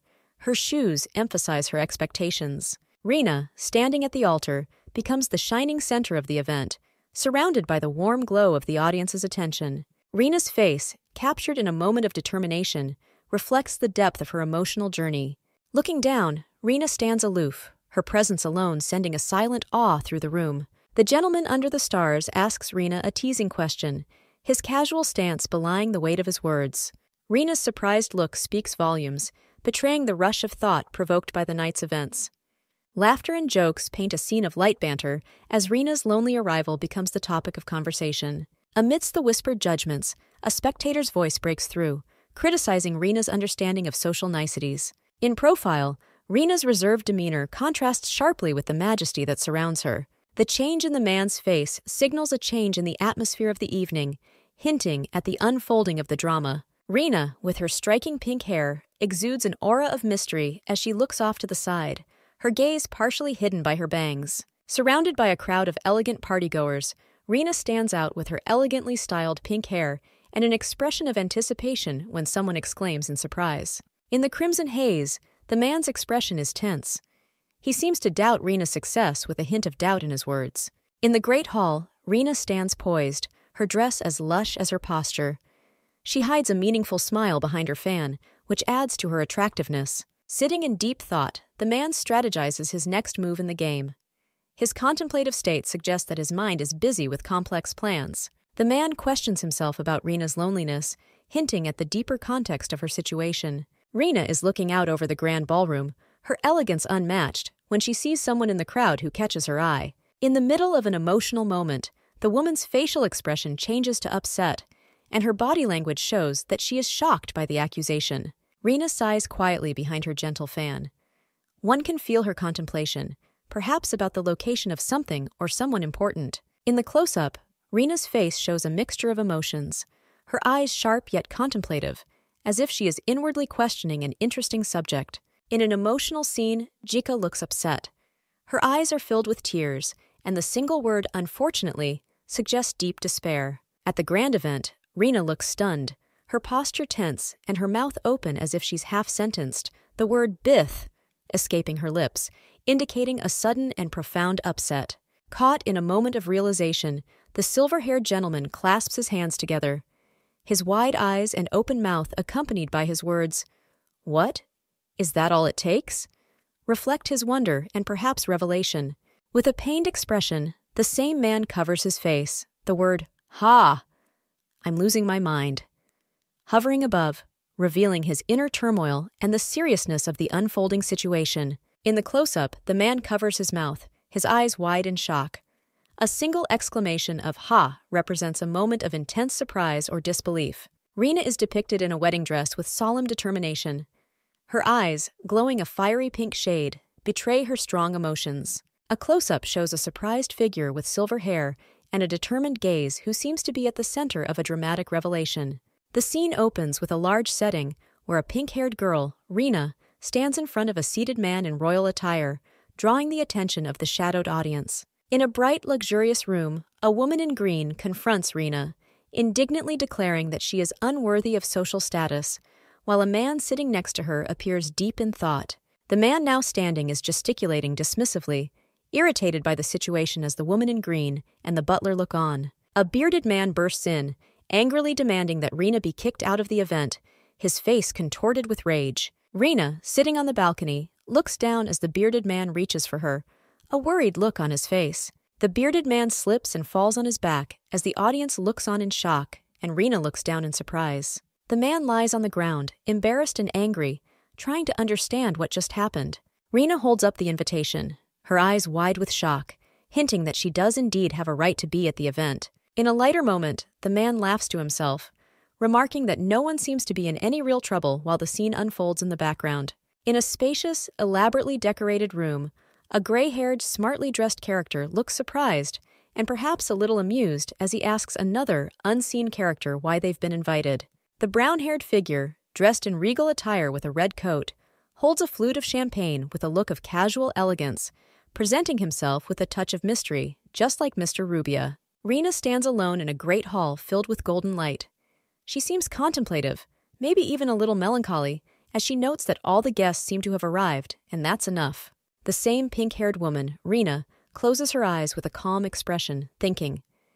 She doesn't know who organized this gathering, but she is grateful because it allowed her to introduce herself. Startled, Rena turns around abruptly, her pink hair blowing around her as she seems to recognize someone in the crowd. Her face shows shock and perhaps a hint of recognition. In an almost fairy tale moment, Rena sees a familiar face in the crowd, the mysterious Mr. Rubio. The lighting accentuates his golden locks and red outfit, casting him in a dramatic light. Rena faces Rubia, her expression a complex mix of emotions, perhaps gratitude mixed with a hint of sarcasm or bitterness as she thanks him for the invitation, hinting at a deeper story between them. Rubia, with his golden hair and eyes filled with unspoken emotion, gently holds Rena's hand. He seems to be asking if she's leaving the event yet, with a subtle tone of concern, or perhaps reluctance. The two of them, Rena and Rubia, stand together against a glittering, starry backdrop that suggests a dance floor. Rena glares at him, stating that no one asked her to dance, to which Rubia regretfully replies that he has to decline for today. Rena reacts with surprise, pulling away from Rubia as he reaches for her. Her eyes are wide open, and her posture is tense, as if she is surprised by something unexpected or disturbing. Rena looks up, her expression a mixture of confusion and shock as she considers the gentleman's harsh words. His statement hangs in the air. If you leave now, you will live. Rena's eyes widen in disbelief at Ruvid's bold question. Do you want to dance with me? His words challenge her, demanding an answer. With a fierce scowl, Rena's thoughts are clear as she mentally criticizes Ruvid, thinking, what's wrong with him? Ruvid stands confidently in the crowd, attracting attention with his presence. He is described as rude and brash, unfazed by the noise around him. Out of the corner of her eye, Rena notices Ruvid's destructive charisma. His very existence draws everyone's attention. The figure questions Ruvid's audacity, wondering who this indifferent man could be, as Ruvid stands alone with an enigmatic smile. Amidst the grandeur of the ballroom, Ruvid's team cuts through the elegance. Hey, bring the drinks! With a smooth movement, Ruvid fills the glass, offering a toast before the dance. The liquid dances in the light, hinting at the potential of the evening.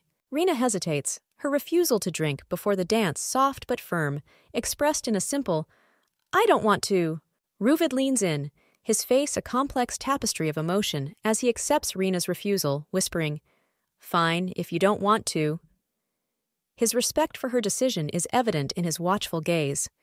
Surprised, Rena is drenched in a stream of liquid from the cup above her as she ponders the situation, bubbles surrounding her. Ruvid, smiling broadly, nonchalantly insists that one cannot refuse a drink offered by someone as great as himself. With a bright smile, Ruvid is elegantly dressed, presented as the younger brother of the northern hero, his eyes shining with mischief. Rena stands resolute in her wedding dress, sword clutched, determined to deal with the betrayal that has rocked the northern region. Ruvid's fingers delicately touch his exquisite brooch, a sly smile on his face as he silently creates his scheme. Leaning in, Ruvid teases Rena, playfully commenting on the situation, while Rena looks up at him, surprised and defensive. Rena looks startled, her eyes wide as something unexpected has happened, her mouth half open. Her expression turns into one of shock, A loud thump echoes around her, the details of her elegant dress highlighted in the commotion.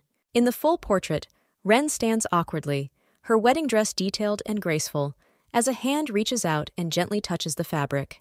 Ruvid stands with a toast, a sly smile on his face, casually mocking the situation with a rhetorical question about decency. As luxurious chandeliers cast a soft glow on the great hall, Rena stands alone on the balcony, her gaze deep in thought. Below, silhouettes gossip about her, their whispers full of anticipation for the drama to unfold. With a tear glistening on her cheek, Rena is alone considering her next move. Should she cause a scandal on her birthday as suggested, questioning her own intentions in a world where her every move is scrutinized? Amidst the festivities, Ruvid confidently holds a glass of champagne, pondering hypothetical freedom. His stance exudes a casual grace, unfazed by the events around him. Rena looks dignified and composed, her delicate jewelry and pale pink hair contrasting with the emotional turmoil reflected in her eyes. She is the epitome of grace under pressure. Ruvid's expression changes to one of shock, his eyes wide as he grabs the white glove, its significance apparent in his sudden horror. This unexpected turn pierces his calmness. The tension between Rena and Ruvid is palpable as she resolutely rejects his gesture with her eyes downcast. The finality of the moment is heavy in the air. Looking from his position on the stage, Ruvid maintains his poise despite the charged atmosphere. His eyes meet Rena's, each in their own silent conversation. Rena's swift departure symbolizes her final stand, her posture of defeated grace as she leaves behind a declaration of her independence, a farewell to the life she once knew. Rena, a girl with pink hair, stands by the window, looking pensive and melancholy.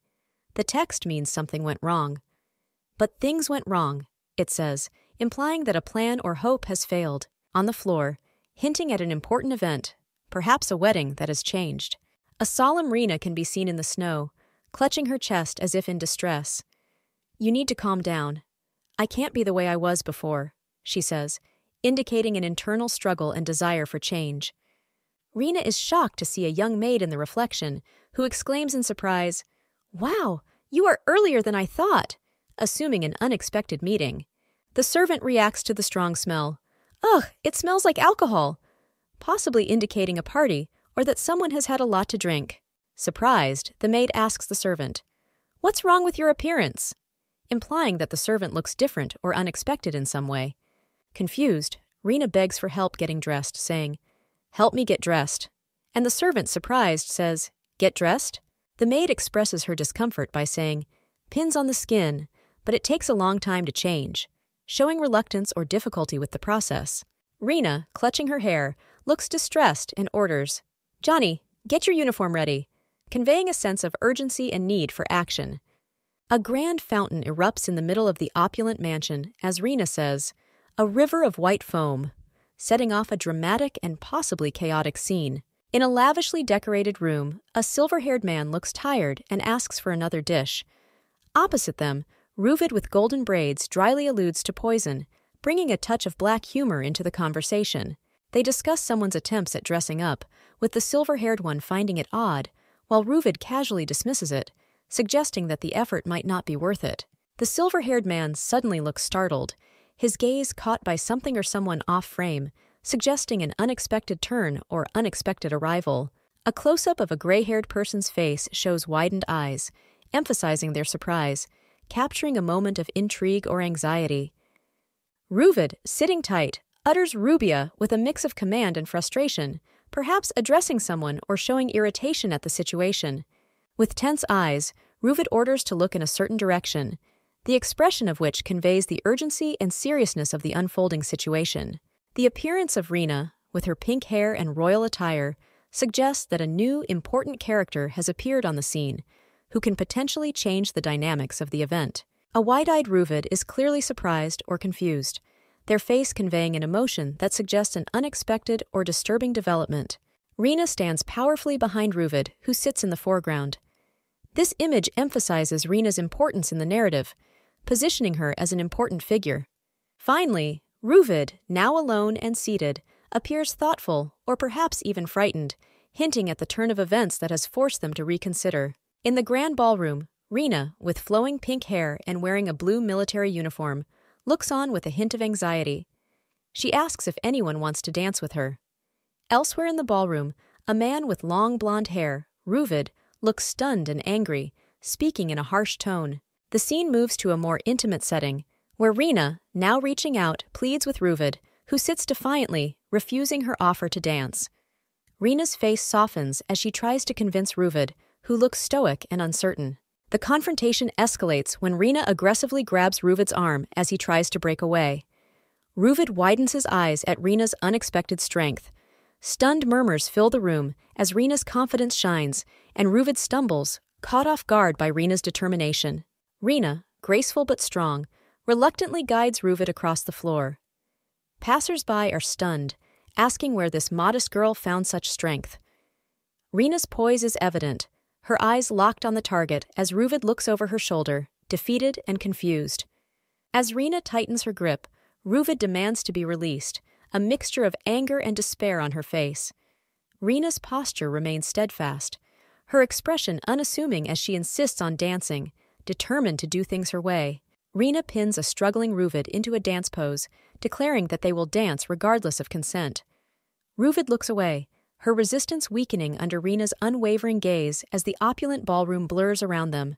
Among the circling dancers, the musician notes his own detachment from the event, feeling out of place at his first ball and unable to fully immerse himself in the atmosphere, his violin an extension of his hesitation. Rina, spinning Ruvid around the floor, claims that she would have made adjustments if she had known Ruvid didn't like rudeness. The room is bathed in golden light. Rina glows with triumph, and Ruvid seems a dazed whirlwind. With a powerful move, Rina plunges Ruvid sharply. The room held its breath as Rina's dominance in the dance was unquestionable, Ruvid's will bending under her strong elegance, her defiance turning to astonishment. In the warmly lit room, Rina looks at Ruvid with a mixture of confusion and concern as he passionately asks why they can't resolve their conflict, his eyes shining with intensity and his mouth drawn into a determined line. Standing in front of an elaborate backdrop, Rina tries to reason with Ruvid, her hands gesticulating expressively, offering to give each other space, a look of desperation on her face, hoping to ease their shared worries. Golden hair frames an angry face, and Ruvid's eyes burn with resentment.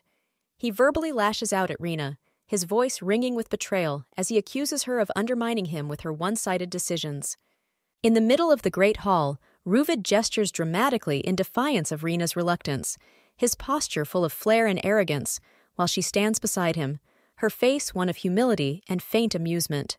Rina reaches out a hand gently to Ruvid, her touch uncertain but firm, as if offering a truce. The mood seems to soften, hinting at the golden light that bathes them both. From the side, Rina's profile stands out against the background of the luxury of the great hall. She looks ahead with a slight smile, her red eyes reflecting the plan she has yet to reveal.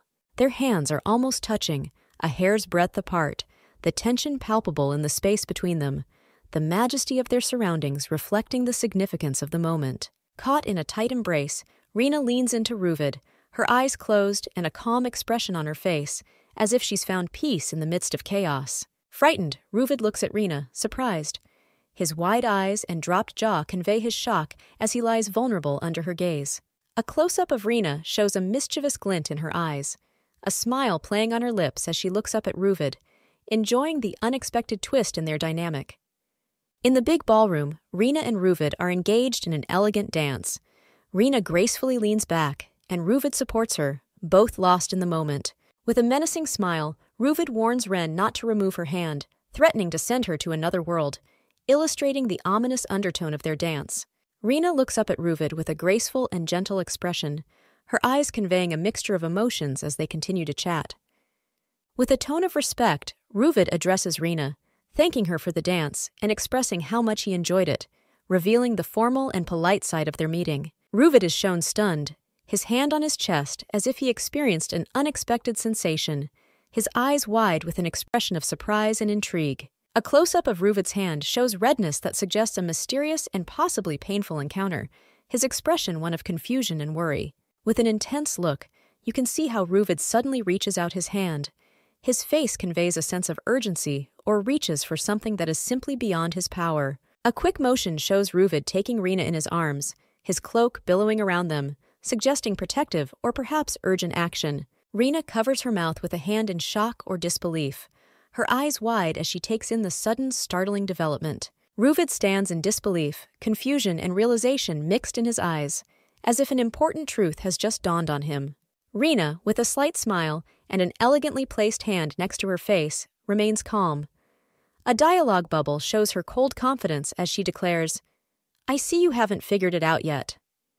Standing tall in the great hall, Rena looks shocked, her eyes wide and her mouth slightly open.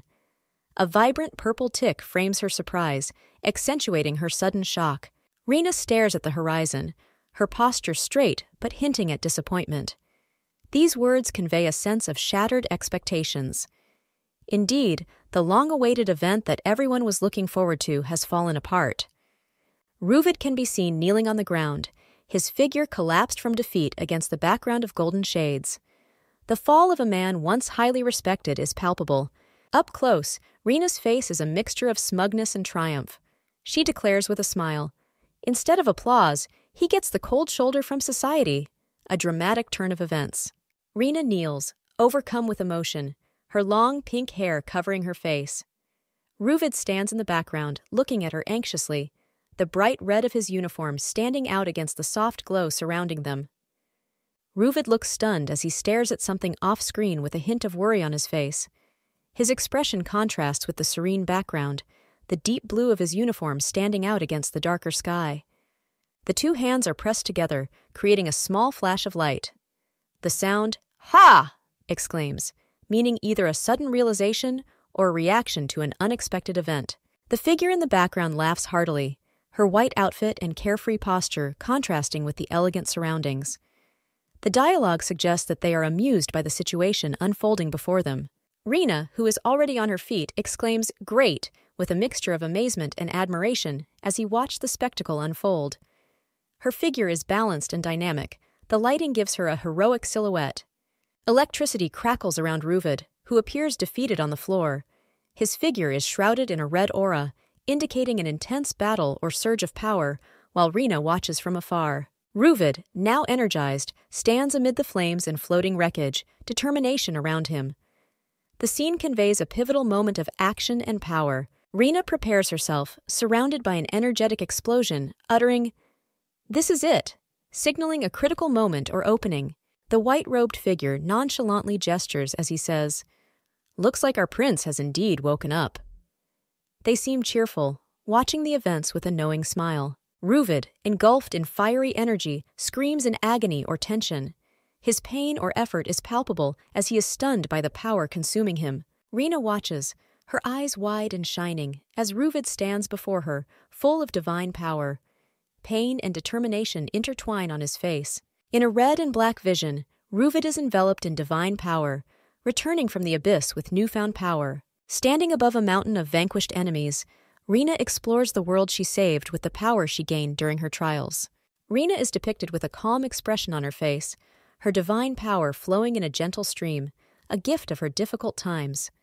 The youngest brother, Ruvid, continuing the legacy of the northern hero, inherits divine power and gains the right to wield power. Addressing Rena, Ruvid states that he left her one eye as a reminder, a loss mirrored in his own gaze. Rena's eyes are calm and determined, a stark contrast to the chaos erupting around her as Ruvid unleashes his fury. Ruvid stands tall in the middle of the great hall, his presence commanding attention as he declares his intention to duel. Ruvid confronts Rena, his anger palpable against the setting sun. Rena's turmoil subsides instantly, a moment of peace amidst the luxury of the grand ballroom. Rena looks on with a thoughtful expression, her eyes reflecting a deep shade of red. The text hint at the top hints at her curiosity as she wonders about the cause of an uncertain situation. Rena, with a surprised look, her eyes wide and her mouth slightly open, conveys her surprise. She stands in an elegant outfit adorned with medals, a stark contrast to her shocked demeanor. A stern man, dressed in formal attire, issuing a firm directive. He orders the day's events to end, and it's time for Rennie to return, indicating a position of authority. A quiet exchange ensues as Rena accepts her husband's instructions, realizing it's time to call it quits. A man called the Prince stands with his back to us, reinforcing his order. In the wider shot, Rena is shown from behind, the little girl standing in front of the prince, who is talking to a man with blonde hair.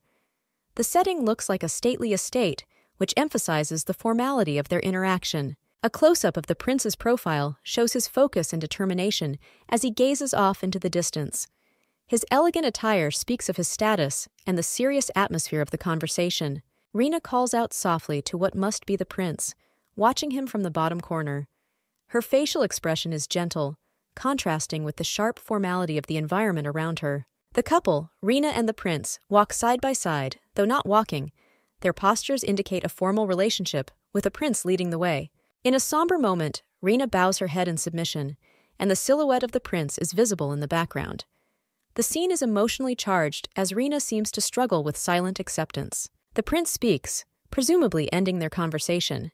He has his back turned to Rina, his statement indicating closure or recognition of their respective positions.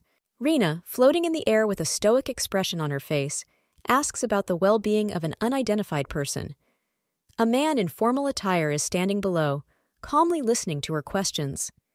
A man with an authoritative appearance declares that the subject of their conversation is unrelated to the person he is addressing, maintaining a neutral face that hides his true thoughts. Rina, shown in close-up, looks thoughtfully to the side.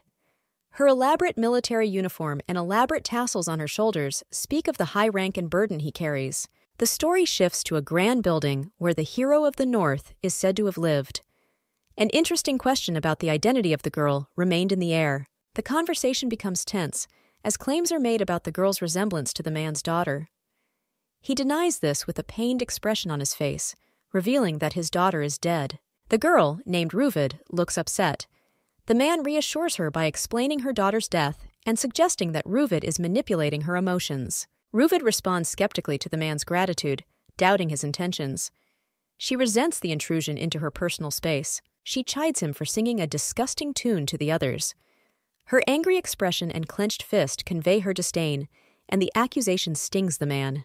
The man lectures Ruvid about the importance of reputation to the imperial family, hinting at the political and personal complexities of their world. Ruvid, her pride wounded by her husband's rebuke, sits defiantly. She looks like a cornered mouse, which emphasizes the power dynamics at play. Ruvel stands calmly, expressing gratitude to someone for taking his side, though the context of the conversation remains undisclosed. Rina looks surprised and puzzled against the playful abstract shapes, wondering if someone is ignorant or simply indifferent. Ruvil appears distressed, lamenting the damned fools of the South and demanding a lady-in-waiting to entertain them, hinting at a deeper disturbance. The character criticizes one's ability to empathize with a bereaved father, hinting at a difficult situation. In the darkened setting, Ruvel's expression turns serious as he claims that the girl in question is indeed his daughter, revealing a personal connection. Rin sits alone on a bench at night, surrounded by a serene garden, pondering the nature of the recent excitement he's felt. He is struck by an unusual explosion, powerful enough to shake the area, and not just any mundane battle, but something more significant. An energized Rina proclaims that only a coward would do such a dastardly act, showing her fiery temper in the face of chaos. Rin remains seated, calm despite the electrical storm, identified as a young lord of the northern lands, hinting at his noble status. He ponders his boredom casually, suggesting that he was hoping for something more entertaining tonight, displaying a combination of arrogance and a desire for excitement. In a serene nighttime setting, Rin stands pensively with a halo-like light above him, giving him an ethereal appearance. He looks contemplative and a bit withdrawn, immersed in his thoughts. Rina greets Rin with a warm, "Good evening, Mr. Rin," her expression friendly and her attire suggesting she was at or preparing for a formal event. Rin notices that Rina isn't wearing a cape today and asks if she's been to any ceremony, showing interest in her unusual outfit for the evening. With a gentle smile, Rina offers to change the subject to something more interesting, diverting the conversation from her outfit and the evening's events. Rin looks tired, to which he comments, prompting Ren to ask if something is wrong, showing concern for his condition. Rin sits down, looking resigned, and admits that although he feels tired, he has something important to tell Rina, hinting at the burden he carries. Rina asks if Rin has been waiting for her all this time, implying the appointment, or perhaps waiting for her to arrive. Rina turns away slightly, suggesting that it's probably best for her to leave, perhaps sensing Rin's unease or respecting his need for solitude. Rina's face shows shock and confusion when Rin mentions the breakup, indicating that his words were unexpected and possibly unintended. Rin and Rina stand apart, the distance between them palpable.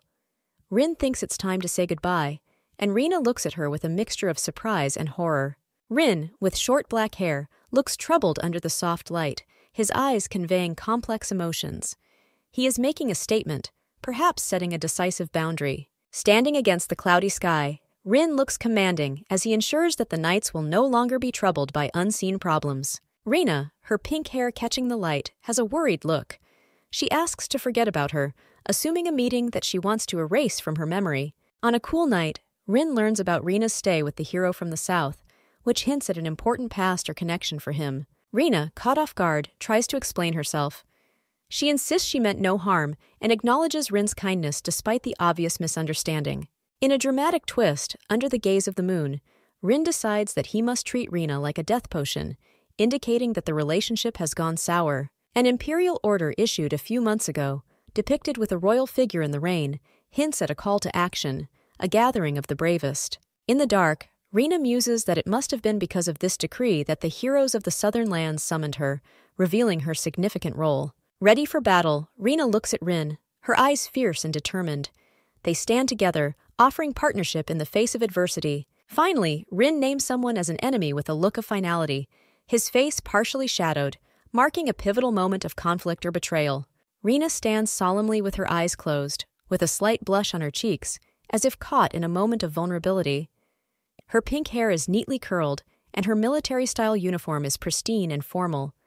Turning away from someone unseen, Rina speaks with a hint of sarcasm as she tells Mr. Rina that things won't go as planned. Her stance is confident, even with her eyes downcast. At the sight of Rin, Rina's eyes shine with determination. She seems to explain her reasons for offering to help, maintaining a polite but commanding presence. Rin, seen from behind, seems shocked, responding with a simple, "Huh?" His posture is tense, indicating surprise or embarrassment at Rina's words. Rina stands her ground, her dialogue suggesting she knows something personal about Rin's heritage. Rin kneels before her, looking up, a mixture of respect and curiosity on his face. Rina looks stern as she faces Rin, pointing her finger. Rin seems surprised, his eyes wide and his mouth hanging open like he's just been accused of something. Rina lets out a laugh as Rin looks on from the ground in confusion. She playfully chides him, suggesting that he never call her by a certain title. Rina declares her official status as a representative of the Southern Territories, her profile standing stoically against the night sky, a sign of her pride and authority. Standing over the kneeling Rin, Rina declares that their positions are not a reason to become enemies, her expression softening to show her unwillingness to conflict. Rin looks up, insisting that there are some things that can't just be avoided, perhaps hinting at a deeper, inevitable conflict between them. The pink-haired Rina looks surprised as she asks why Rin, a man with short black hair, helped her when she mentioned her origins in the northern lands. She confidently stands in front of him in an elegant military-style outfit. Rin looks at him thoughtfully, asking if Ren realizes that she will face difficulties in communicating with him, suggesting that their interaction is dangerous. In the close-up, Rina turns away, looking determined, claiming that she can handle her problems and prefers to deal with them on her own. Rina looks up at the night sky, her eyes wide with realization as she stumbles upon the reason behind her actions. She does so because of her feelings for Rin. Both are standing in a picturesque night garden. Rin is sitting and Rina is standing. The space between them is filled with unspoken words, and Rina's eyes twinkle with a complex mixture of emotions under the starry sky. Rina smiles gently, looking calm and at ease against the night sky, indicating a sense of contentment with the current moment. Rin, taken aback, looks startled with wide eyes and a flushed face, as if he just heard something surprising or perhaps disturbing. Rina, turning away from Rin, reminds him of the past favor and his promise to pay her back in any way she chooses, hinting at a deeper connection and possibly a linchpin in their relationship. In a warm room, Rina and Rin face each other. Rin seems to refuse what Rina has offered, saying it's too much for a simple thank you, hinting at his humility or unwillingness to be in debt. With a mischievous smile, Rina offers to continue their friendship. The phrase seems to have a deeper meaning, perhaps a veiled confession, or an invitation to deepen their bond. Rina stands upright in the night, her pink hair glowing as she tells Rin she'll take it as payment. Rin looks up in shock as Rina leans in and reassures him, resolutely accepting the task at hand. Rin, caught off guard, falls silent, not believing in Rina's willingness to take on the job. Rina offers her hand and offers to live in friendship, meaning a truce until the end, while the stars twinkle above. Smiling, Rina holds out her hand, her eyes closed in a deal that lasts until one of them dies. Hesitant but forced, Rin begins to reach out, realizing the weight of Rina's words in the dim evening light. Their hands come together, clasping in agreement as Rin ponders the seriousness of Rina's vow. Rina's eyes are closed, her face content and sly. She knows the deal is done and their destinies are intertwined. Finally, their hands firmly connect, strengthening their vows under the shade of the gazebo in the quiet night. Rina whispers, however, as she looks at Rin, leaving a pause filled with unspoken possibilities and future adventures. Rina stands under the starry sky and tells Rin that she has one more condition. His profile is turned towards her as he asks curiously, "What is that?" Next, a close-up of Rina, her eyes wide and serious as she utters an emphatic "no." Rin's head is bowed and he says, "May my sacrifice not be in vain." The seriousness of his words weighing on the atmosphere. They are depicted from afar, silhouetted against the background of an elegant gazebo at night. Holding hands, a bond is formed between them. In a more light-hearted moment, Rina tilts her head in confusion, a simple, what? Slipping from her lips. Rin, now covering his face with his hand, looks confused by his words, prompting Ren to comment on his visible excitement. Rina playfully leans into Rin, teasingly admitting that she's grown quite fond of him, and he shyly turns away. Still covering his face with his hand, Rin admits that the attraction is mutual, a blush visible on his cheeks. They stand aside, Rina looking at Rin expectantly as he ponders how to phrase a growing feeling or confession. Finally, we see a chippy version of Rina with her arms crossed as she realizes that Rin didn't quite get the hint, sweat standing out on his forehead. In the night scene, Rina looks pensive under a starry sky, pondering something deeply as she says, "Well, there's got to be a reason." Rina stands with a satisfied smile, expressing her lack of interest in a relationship, while Rin listens in the back. She happily admits, "I don't plan to start a relationship." Looking out into the night, Rina declares her satisfaction at just being someone's dance partner, hinting at her independence and contentment. A single rose is delicately held, symbolizing a moment of tenderness and perhaps a gesture of affection in a good night. With her eyes closed, Rina savors the scent of a red rose, a gesture that can represent a moment of peace or a cherished memory. Rin reassures someone not to worry and to just enjoy the moment as he holds a rose, showing a desire for reassurance and a moment of peace together. Rina's face lights up with a soft smile. Her eyes are closed. She stands with a rose, allowing time to dictate the course of events.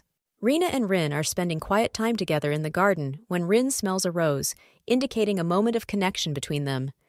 A man stands, being watched through a window, his posture and attire suggestive of formality and a hint of concern or contemplation. The same man appreciates the beauty of the night, quietly exclaiming, "What a wonderful night," suggesting a sense of peace or reflection. A stern man with slicked-back hair can be seen looking disapprovingly, as if thinking. His face is stern, with a hint of contempt or disappointment. A character with white hair and a strikingly pale complexion holds a glass of wine while looking out the window. They boldly declare their superiority in an aristocratic environment. In a large hallway, a white-haired figure stands before a man with pink hair and formal attire. The pink-haired man warns the other with a smug smile hinting at the threat if they are caught uninvited. A white-haired person makes a toast to something unspoken with a cocky attitude. Their facial expressions are relaxed and confident, suggesting that they are unfazed by the advance warning. A tense confrontation ensues as the pink-haired man interrogates the other about the child's survival, accusing them of lying about the alleged victim. The white-haired figure mocks the pink man's concern for the child, taunting him with a casual demeanor that suggests he is unfazed by the accusations. The pink-haired man expresses his fear of being exposed in his plans by a hero from the southern lands. He looks desperate as he tries to defend his position. A dramatic revelation unfolds as the white-haired man seems unconcerned about the pink man's concerns and nonchalantly turns away, hinting at indifference to the threat. In a shocking twist, the grizzled character is told that his daughter has already witnessed something significant. His eyes widen in surprise, revealing a vulnerability that was previously hidden. The story ends with a gray-haired character recalling the pivotal moment when his daughter recognized him, a memory filled with emotion and perhaps regret. In an elaborately decorated room, Rina stands before a tribunal of shadowy figures, and across from her sits an elderly man. The tension is palpable as they seem to be judging her. In the close-up portrait, Rina is smiling gently, her eyes sparkling.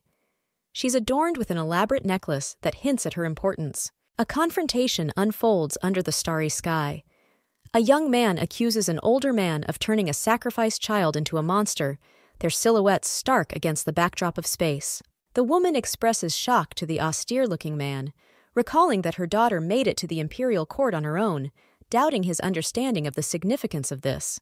The man, stiff and formal, confidently reflects on his daughter's belief that she can stand up to them, his profile sharply defined against the night sky. In a semi-dark room, a woman advises her husband to meet her daughter in person and find out her wishes, assuring her that her daughter will definitely respond. Their exchange increases. The woman firmly declares that her offer is not advice, but an order, and the man listens attentively. The man, now alone, seems thoughtful and resigned under the opulent chandeliers of the great hall, the weight of the decision resting on him. In close-up, an emotional man with sweat on his forehead contemplates the terrifying order he's been given, feeling the gravity of the moment. Cloaked Rina is depicted in an ominous red atmosphere, haunted by proclamations that she must be the right child the emperors seek, her eyes wide with fear or revelation. A cloaked figure stands against a dark, starless sky, and a small child cries in the foreground. This figure did something grand for a power equal to that of an emperor, secretly leading countless little souls to an unknown fate. A cloaked figure looks alone at the crimson-pink sky at the edge of the abyss. The scene shows a strong desire to equal the emperor, but she is only known as the Mistake. A character with long pink hair, seen from behind, looking out the window at a man in white. The text implies that they must hide the truth about selling their souls. The same pink-haired character looks at the viewer with a serious expression, admitting his involvement with the mistake. Two new characters walking and talking in a large hallway, a mustachioed man in military gear and a pink-haired Rina wearing a uniform. They discuss the high-profile incident of the previous evening involving the southern lands. Rina confidently declares that she defended her honor and won, surprising her companion, a senior military officer. Older man with a distinctive mustache officially declares Rina a representative of the southern lands, advising her to act accordingly. With a forgiven version of the two chibi characters, where Rina seems to be teasing an older man who looks clueless. Side by side in a windowed corridor, Rina and a senior soldier respond to a declaration of war. The text suggests imminent action and a call to arms. The contrast between the legs of the two characters, emphasizing the difference in their physique and perhaps their status or readiness for what is to come. In a large hall filled with purring shadows, a stern man in a military uniform with a sense of authority speaks to Rina, a girl with bright pink hair, expressing his disappointment at her actions. Rina, with hair like pink flame, stands small in front of a tall figure wearing a dark fur-lined coat, the intensity of his gaze suggesting a pivotal moment in the confrontation. A close-up of the same man shows his youthful features and stern expression, with a mixture of surprise and attention in his eyes. A scene unfolds where Rina, along with a grizzled, decorated officer, appears surprised by the sudden announcement of a character known as Mr. Rin. Against a soft, glowing background, a young man from the past seems to be reminiscing, a nostalgic smile softening his sharp features, while at the same time recalling a place that is more present in his heart than ever. With a nonchalance that cuts through the solemnity,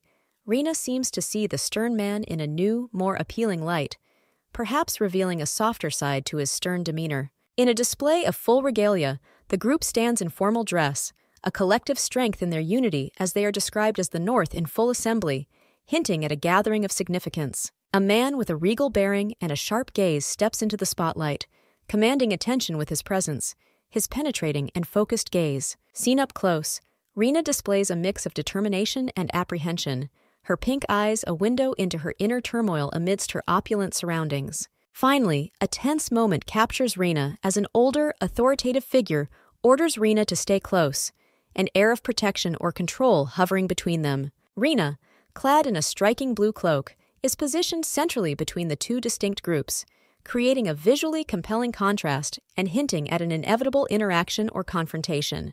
When men in black suits blow ceremonial horns in the background of a celestial event, it evokes the feeling of an ancient ritual or an important announcement.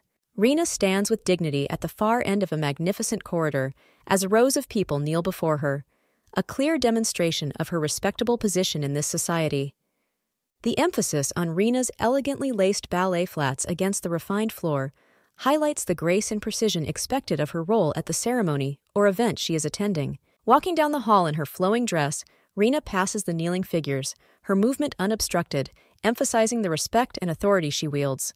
Rena sits on her throne, her posture conveying a mixture of contemplation and longing, hinting at the loneliness that accompanies her lofty status in the midst of grandeur.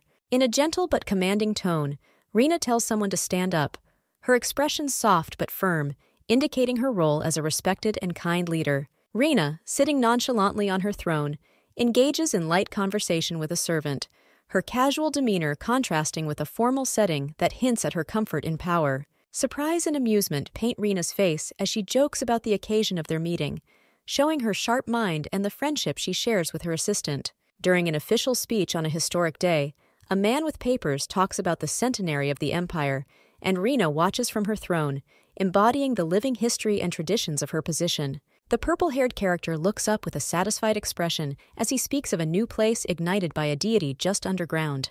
Rena, with pink hair and intense pink eyes, stands with an inquisitive expression on her face, uttering a single word in question.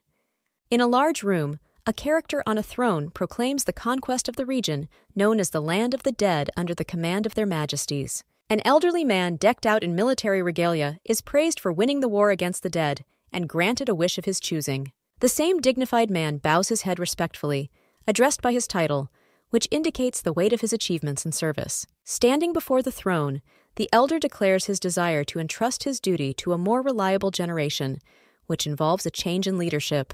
Wielding the sword, the character in front of the throne asks to whom he should pass responsibility, indicating a decision to be made. Rena stands next to the elder, staring ahead with a serious expression on her face, as if ready to face whatever comes next. The elder returns, asking the name of the young woman with the sword, showing a need for recognition. Bowing deeply, Rena introduces herself by her full name, showing both respect and a sense of formal etiquette. Rena, with a determined look and a sword blocking her view, seems ready to face whatever challenge comes next. The word flap floats above it. Looking up at the stars, Rena stands in her uniform, an emblem of her determination. Her pose speaks of the calm before the storm. She announces her trials as she stands proudly in the Great Hall, showing her determination to live up to her name. Rena declares that she will take matters into her own hands, denouncing herself as a mere pawn, her eyes fierce with intent. Firmly taking on the challenge, Rena is ready to risk her life, her expression combining determination and seriousness. The respectful address highlights Rena's grace as a leader as she stands in the majesty of her surroundings. Struck by the unexpected event, Rena's eyes widen in surprise, and the opulent hall around her adds to the drama. Accompanied by an older, dignified man, Ren walks purposefully, their step indicating a shared mission. Rena looks on in confusion, her face questioning as she tries to figure out what's going on. The man politely asks to stop the traffic for a moment, his calm demeanor hinting at a serious discussion. Standing in a large and luxurious corridor is Rena, her pink hair in a twist, looking surprised. She exclaims, "Really?" in the pop-up tooltip. Then, smiling playfully, Rena turns to the invisible figure. Her words suggest a joke about formality, asking if it would be more appropriate to address her as a fishmonger. A stern-looking man with piercing eyes listens attentively. The severity of his expression indicates that he is deep in thought or worried. In another scene, the same man admits a mistake, his words terse, revealing acceptance of the poignant truth revealed to him. Rena formally addresses the man, asking for his attention for a moment, assuring him that it won't take long. As they stand in the spacious hall, Rena looks away with a neutral expression, while the man stands nearby, attentive and calm. Rena speaks again, saying, "Okay, as long as it's not hard," keeping her formal demeanor as the discussion seems to continue. They are sitting in a separate room with luxurious decor, signaling that a private and perhaps more candid conversation will soon take place. A man compliments Renee, perhaps on her appearance or actions in a room bathed in soft daylight. Finally, Rena looks pensive, looking away, her eyes downcast. She seems to be mulling over the conversation or pondering her next steps. In Rena's dimly lit room, a pink-haired girl wearing a military uniform looks surprised as she asks if she's been recognized. The man, with his neat hair and refined appearance, seems pensive, almost conflicted, as he wonders aloud whether he would recognize his own daughter. Rina's eyes widen in shock against the dark background, her expression one of disbelief and vulnerability. Sitting across from each other in a luxurious room, the man remarks on Rina's dangerous choice, his tone carrying weight. Rina, now standing, challenges the man, claiming he has gone too far. Her stance is firm, her expression defiant. The man, seemingly resigned, gives in with a simple, "Indeed you must," as he looks away. With his back to Rina, tension fills the room, a tense silence between them. A close-up of Rina's face shows her struggling to hold back a mixture of emotions, her eyes glistening in the dim light. Rina, sitting regal but visibly stunned, watches her husband's apology reverberate through the great space. Rina looks anxiously at her father, who solemnly pleads for her forgiveness, his eyes carrying the weight of his plea. In an elegant room, Rina sits in a commanding pose on a chair, facing her father, who is kneeling. Her posture suggests that she is in a position of authority, considering the situation. Rina looks away with a thoughtful expression, admitting that she's been waiting for this moment, hinting at a mix of emotions about the events unfolding before her. Kneeling before Rina, her father looks up in sadness, desperately seeking forgiveness, struggling with his actions and their impact on their relationship. The father, overwhelmed with emotions, laments that he does not believe that he will see Rina again, hinting at a past full of confusion and separation. As tears roll down his cheeks, the father expresses his fear that he may never see Ren again, indicating that he deeply regrets past decisions. Rina looks up in shock, her eyes wide with a mixture of disbelief and recognition, calling out to her father as she takes in the reality of their reunion. The moment is filled with emotion as Rina kneels down to be eye level with her father, their closeness in this tender moment underlining the complexity of their pasts. Rina gives her father a wary look, stating that trust must be earned and hinting at past betrayals that may have included attempts on her life.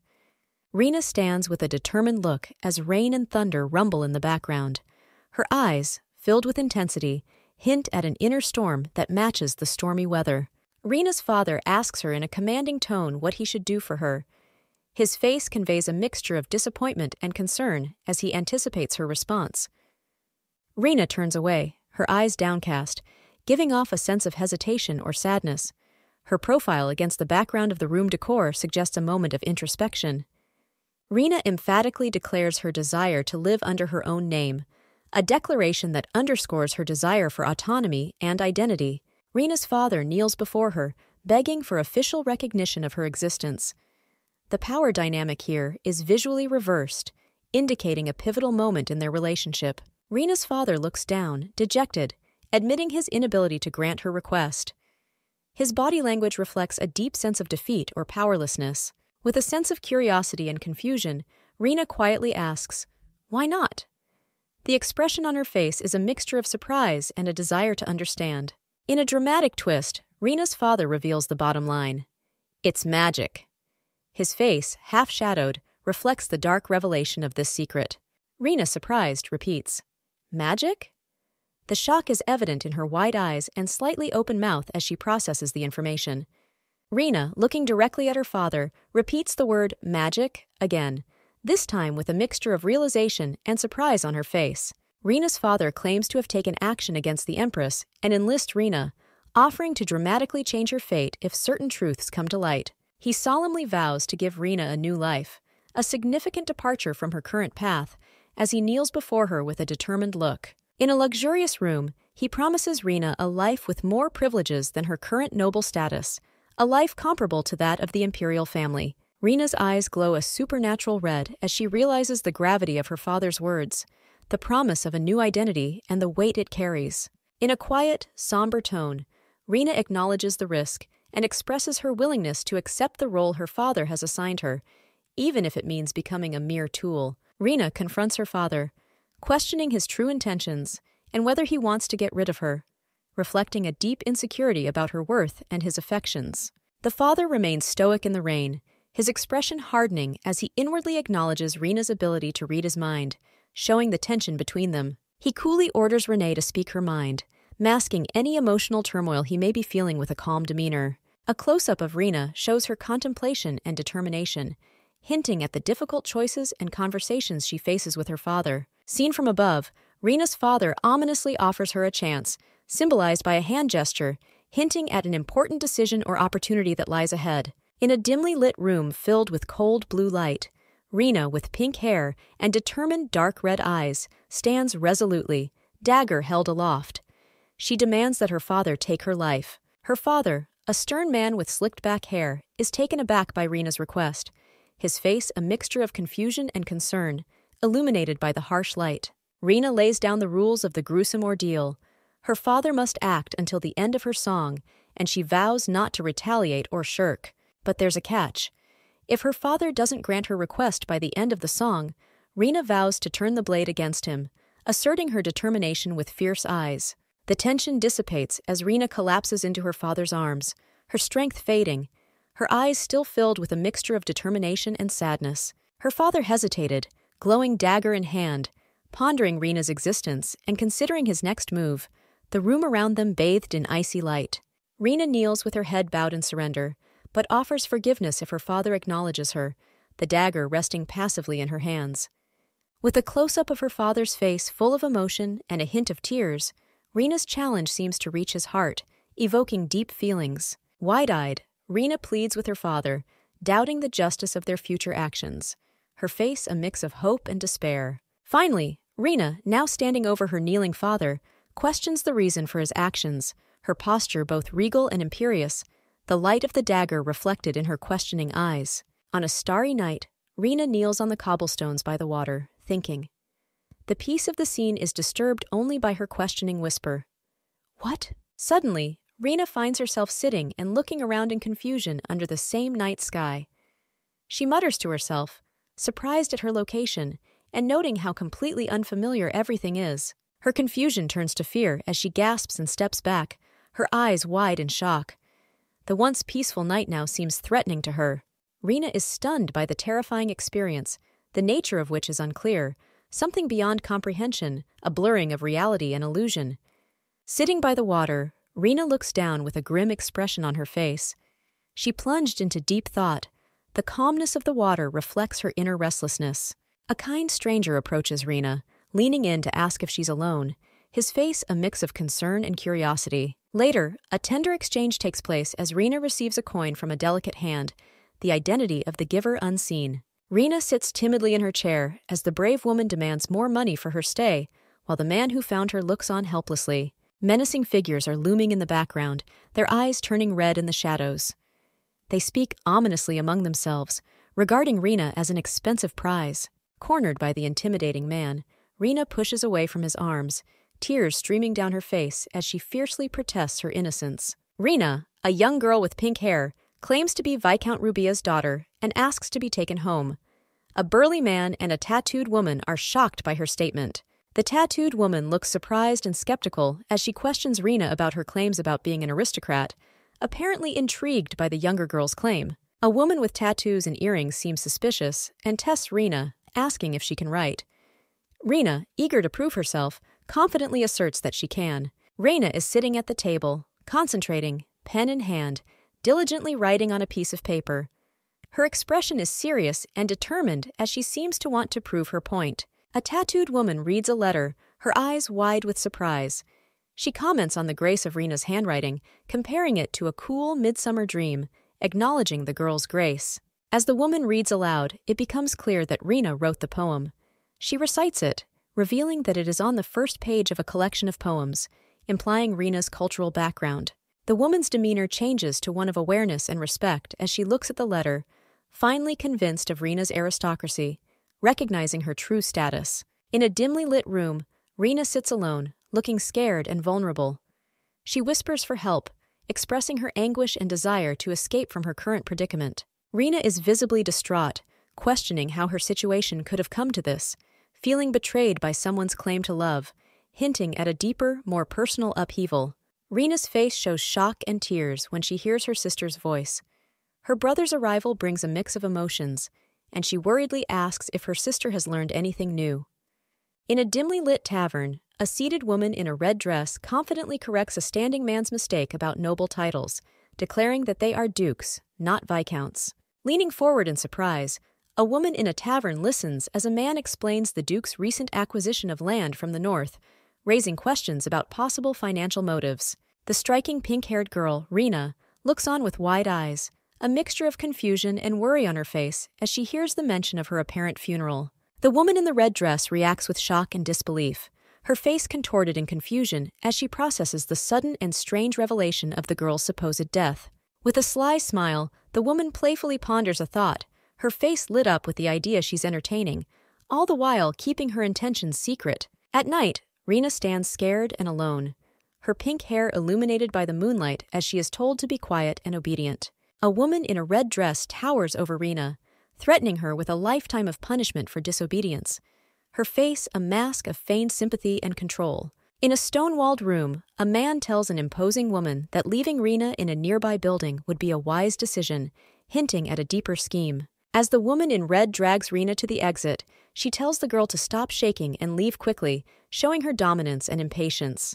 Rena stands small and alone in the vast, echoing space and stares at the heavy wooden door, symbolizing the terrifying unknown she is about to face. Under the darkening sky, Ren, with tears in his eyes and a confused expression on his face, seems to be struggling with a sudden, sad realization. From behind, Rena watches a group of people having a serious conversation, a look of concern on her face that suggests she is somewhat interested in their discussion. Hiding behind a stone archway, Rena looks out vulnerable, whispering questions about her father's arrival to save her, her words a mixture of fear and hope.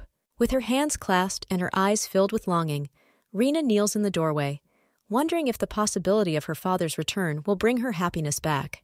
With her back against the wall, a tense expression on her face, Rena seems to be on high alert, holding her breath as she waits for the outcome or arrival. She turns around in fright when an unexpected event or presence catches her off guard, breaking her vigilance. Looking over Rena's shoulder, the group she had feared was now advancing towards her, bringing the tense moment closer. Surrounded by his entourage, the leading man appears surprised as he utters the single word, "Courtiers," indicating a mixture of surprise and recognition.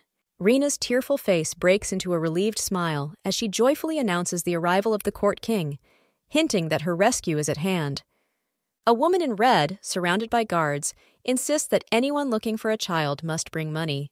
She gestures towards the crowded tavern, implying that it is full of crooks and liars, and again demands money in advance.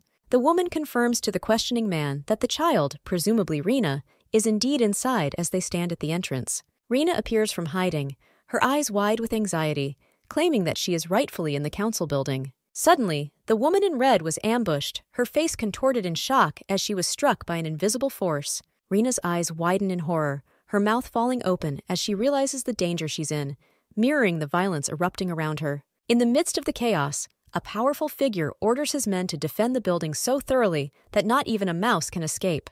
The tension builds as the group is instructed not to let anyone leave, emphasized by the urgency of the fiery backdrop. In the heat of the moment, guards with torches rush to fend off attackers at the arched entrance to the building. Finally, Rena sits silently in front of the glowing portal, the light illuminating her solitude in the dark room. Rena is kneeling on the ground, her figure shrouded in a white cloak against a background of falling snowflakes, creating an atmosphere of isolation. She looks deep in thought, her presence almost ethereal in the stillness of the snowy scene. Standing, Rena screams in pain, her tears reflecting the harsh light of the rain falling around her. Her pain is palpable as she looks overwhelmed by the situation, and the rain adds to her emotional breakdown. In contrast, Rena's subdued expression gives nothing away as she looks ahead. Her eyes, red and glowing, hint at a hidden depth of emotion behind her stoic appearance, enhanced by a single tear running down her cheek. Rena's father is sitting on the ground with his back to us, looking at a pair of large double doors. The room is elegant, decorated with a chandelier that casts a soft glow, illuminating her silhouette in the dim surroundings. The maid sat casually on the couch, saying in a bored tone, "We've been in the yard for 3 days now." Her relaxed posture and the luxurious room around her contrasted with the longing expressed in her words. Rena holds a purple potion with a skull on it, the label indicating the first day of some important event. The swirling purple mist and her brooding gaze suggest that she is considering a serious and potentially dangerous decision. Holding a glass of champagne, Rena's face is clouded with sadness, the bubbles reflecting the turmoil she feels inside. Champagne on the second day is written in the frame, hinting at a holiday with a melancholy touch. The maid, with an interesting and slightly wary expression on her face, wonders what form Rena will take today. Her innocence and the dark figure looming behind her hint at a transformative and perhaps ominous event. The maid's shock is evident as she turns to the door, a mask of horror on her face.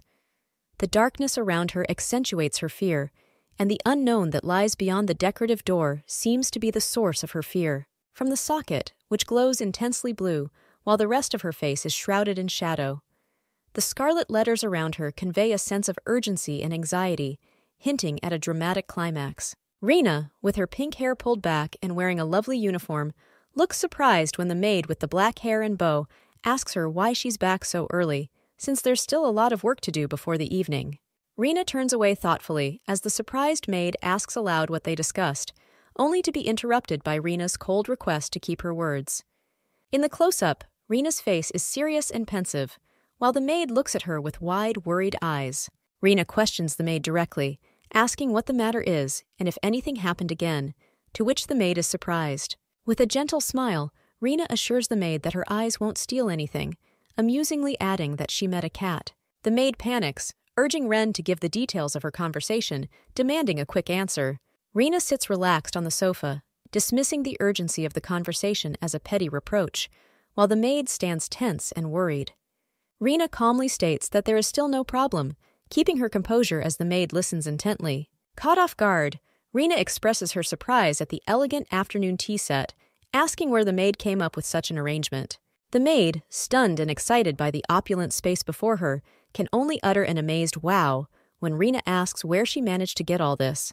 Rena is standing in an elegant room, addressing the maid with a serious expression, saying that she received a letter from a follower in the courtyard.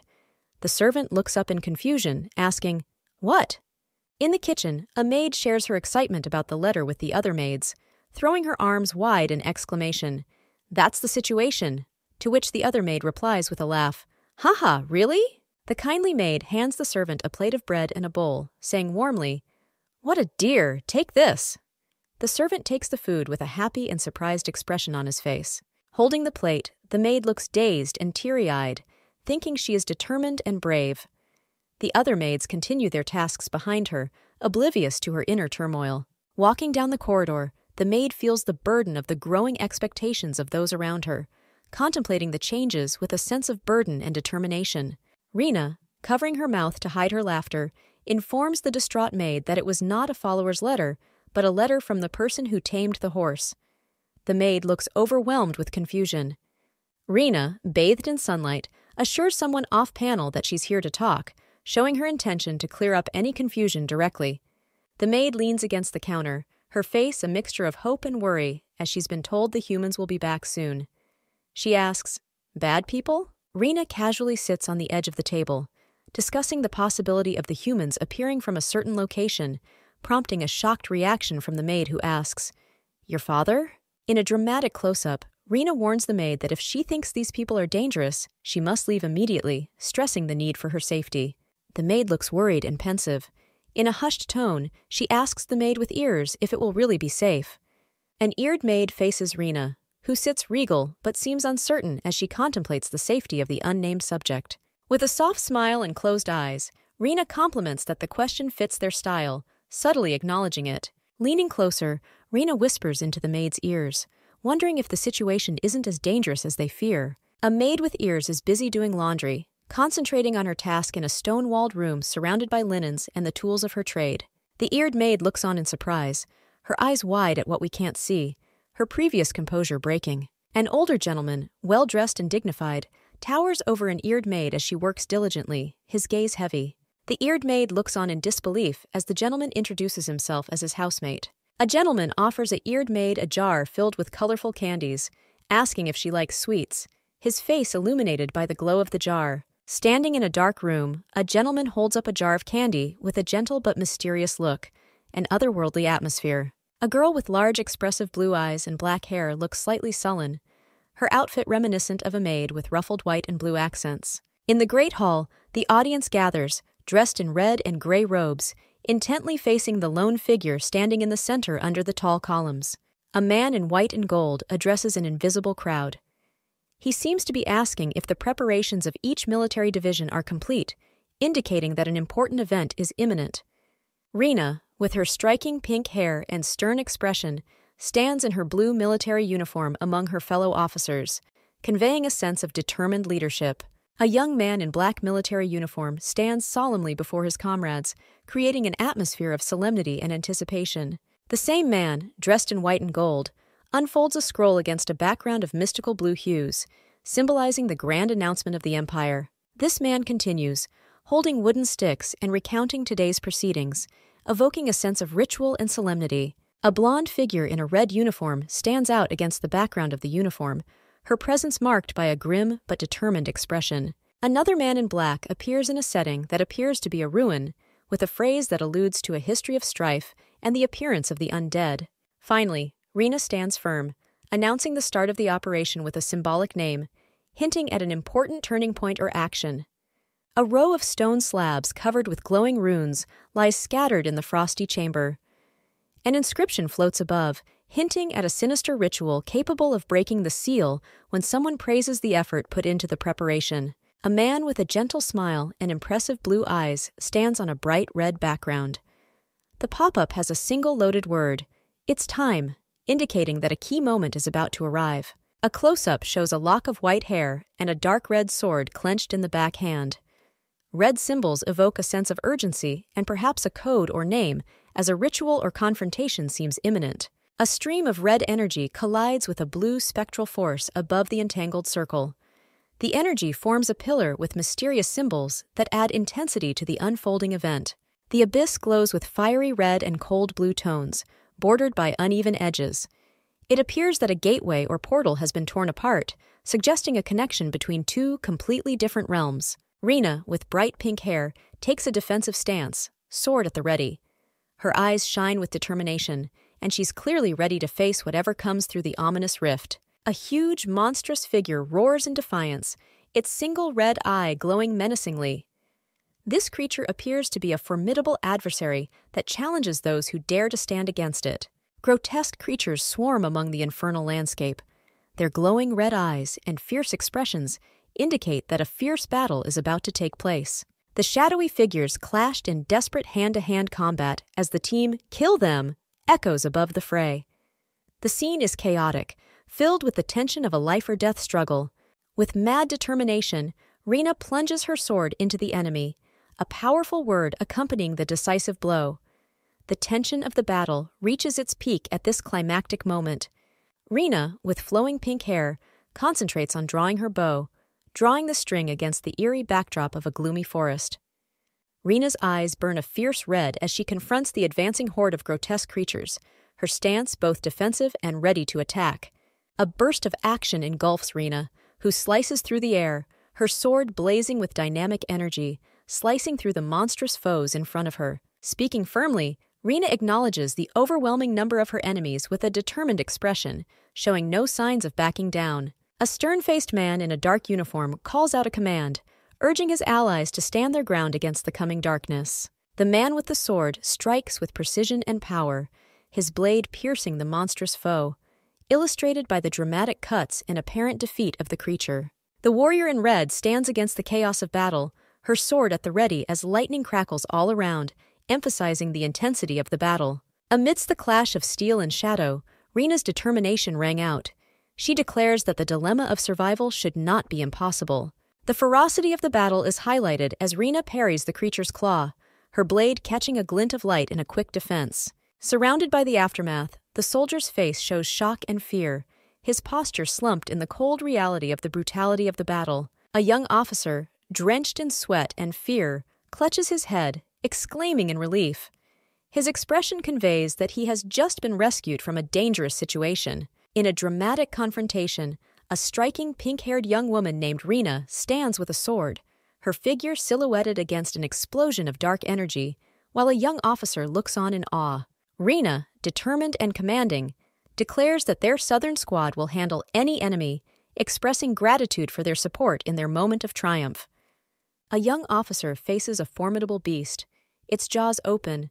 The scene radiates terror and danger, his fate hanging in the balance. A senior, decorated officer looks down with shining eyes filled with determination or perhaps malice, the speech bubble indicating a critical, possibly climactic moment. In a moment of maddened determination, Rina issues a battle cry, her sword at the ready against an unseen threat, her stance echoing the responsibility of a leader. A young man named Rin, solemn and determined, stands with a sword that seems to wield power, while a senior officer sits wounded, their surroundings hinting at a recent battle. With a hint of sarcasm, the decorated officer questions Rin's actions, hinting at a complicated history or twist in their relationship. In a tense fight, Rina looks shocked as Rin stoically walks away from the senior officer who is kneeling and pleading, indicating the turn of events. Rin, with his black hair and serious gaze, appears contemplative against a soft glowing background, hinting at the calm before or after the storm. Rina stands with a gentle expression on her face,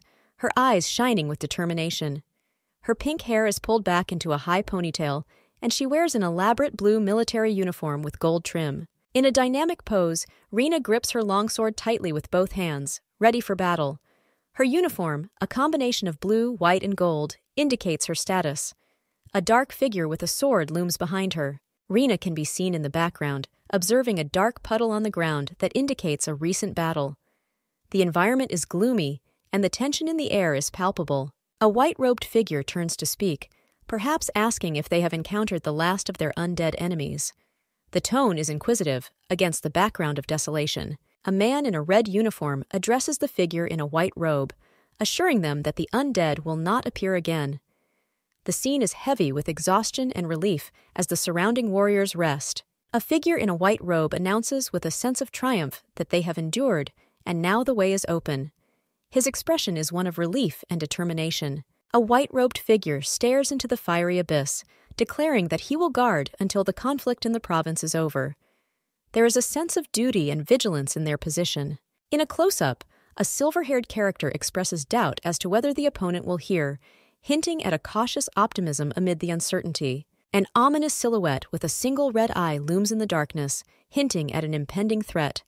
The atmosphere is filled with foreboding and tension. A man with dark hair and a stern expression stands in the crowd, his face showing a sense of duty and readiness for what may happen. Rina, with her pink hair and intense red eyes, seems to be in some trouble as she mutters about the king of the dead. Standing amidst the haunting and fiery landscape, Rin calmly announces that the first hike will take place in 10 days.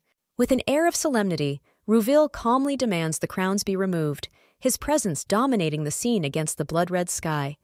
A monstrous face appears with burning eyes, and a cold speech prompt proclaims the certain property of the king of the dead. Rin, dressed in military uniform with a tinge of concern on his face, confirms that no soldiers were injured, expressing relief that he hasn't felt fear in a long time. Walking through the snowy environment, Rin, followed by another soldier, agrees to return to the apartment, signaling his troops to head east back to the apartment. Rina halts her squad with a firm command, her expression a mixture of concern and authority, halting the soldier's movement.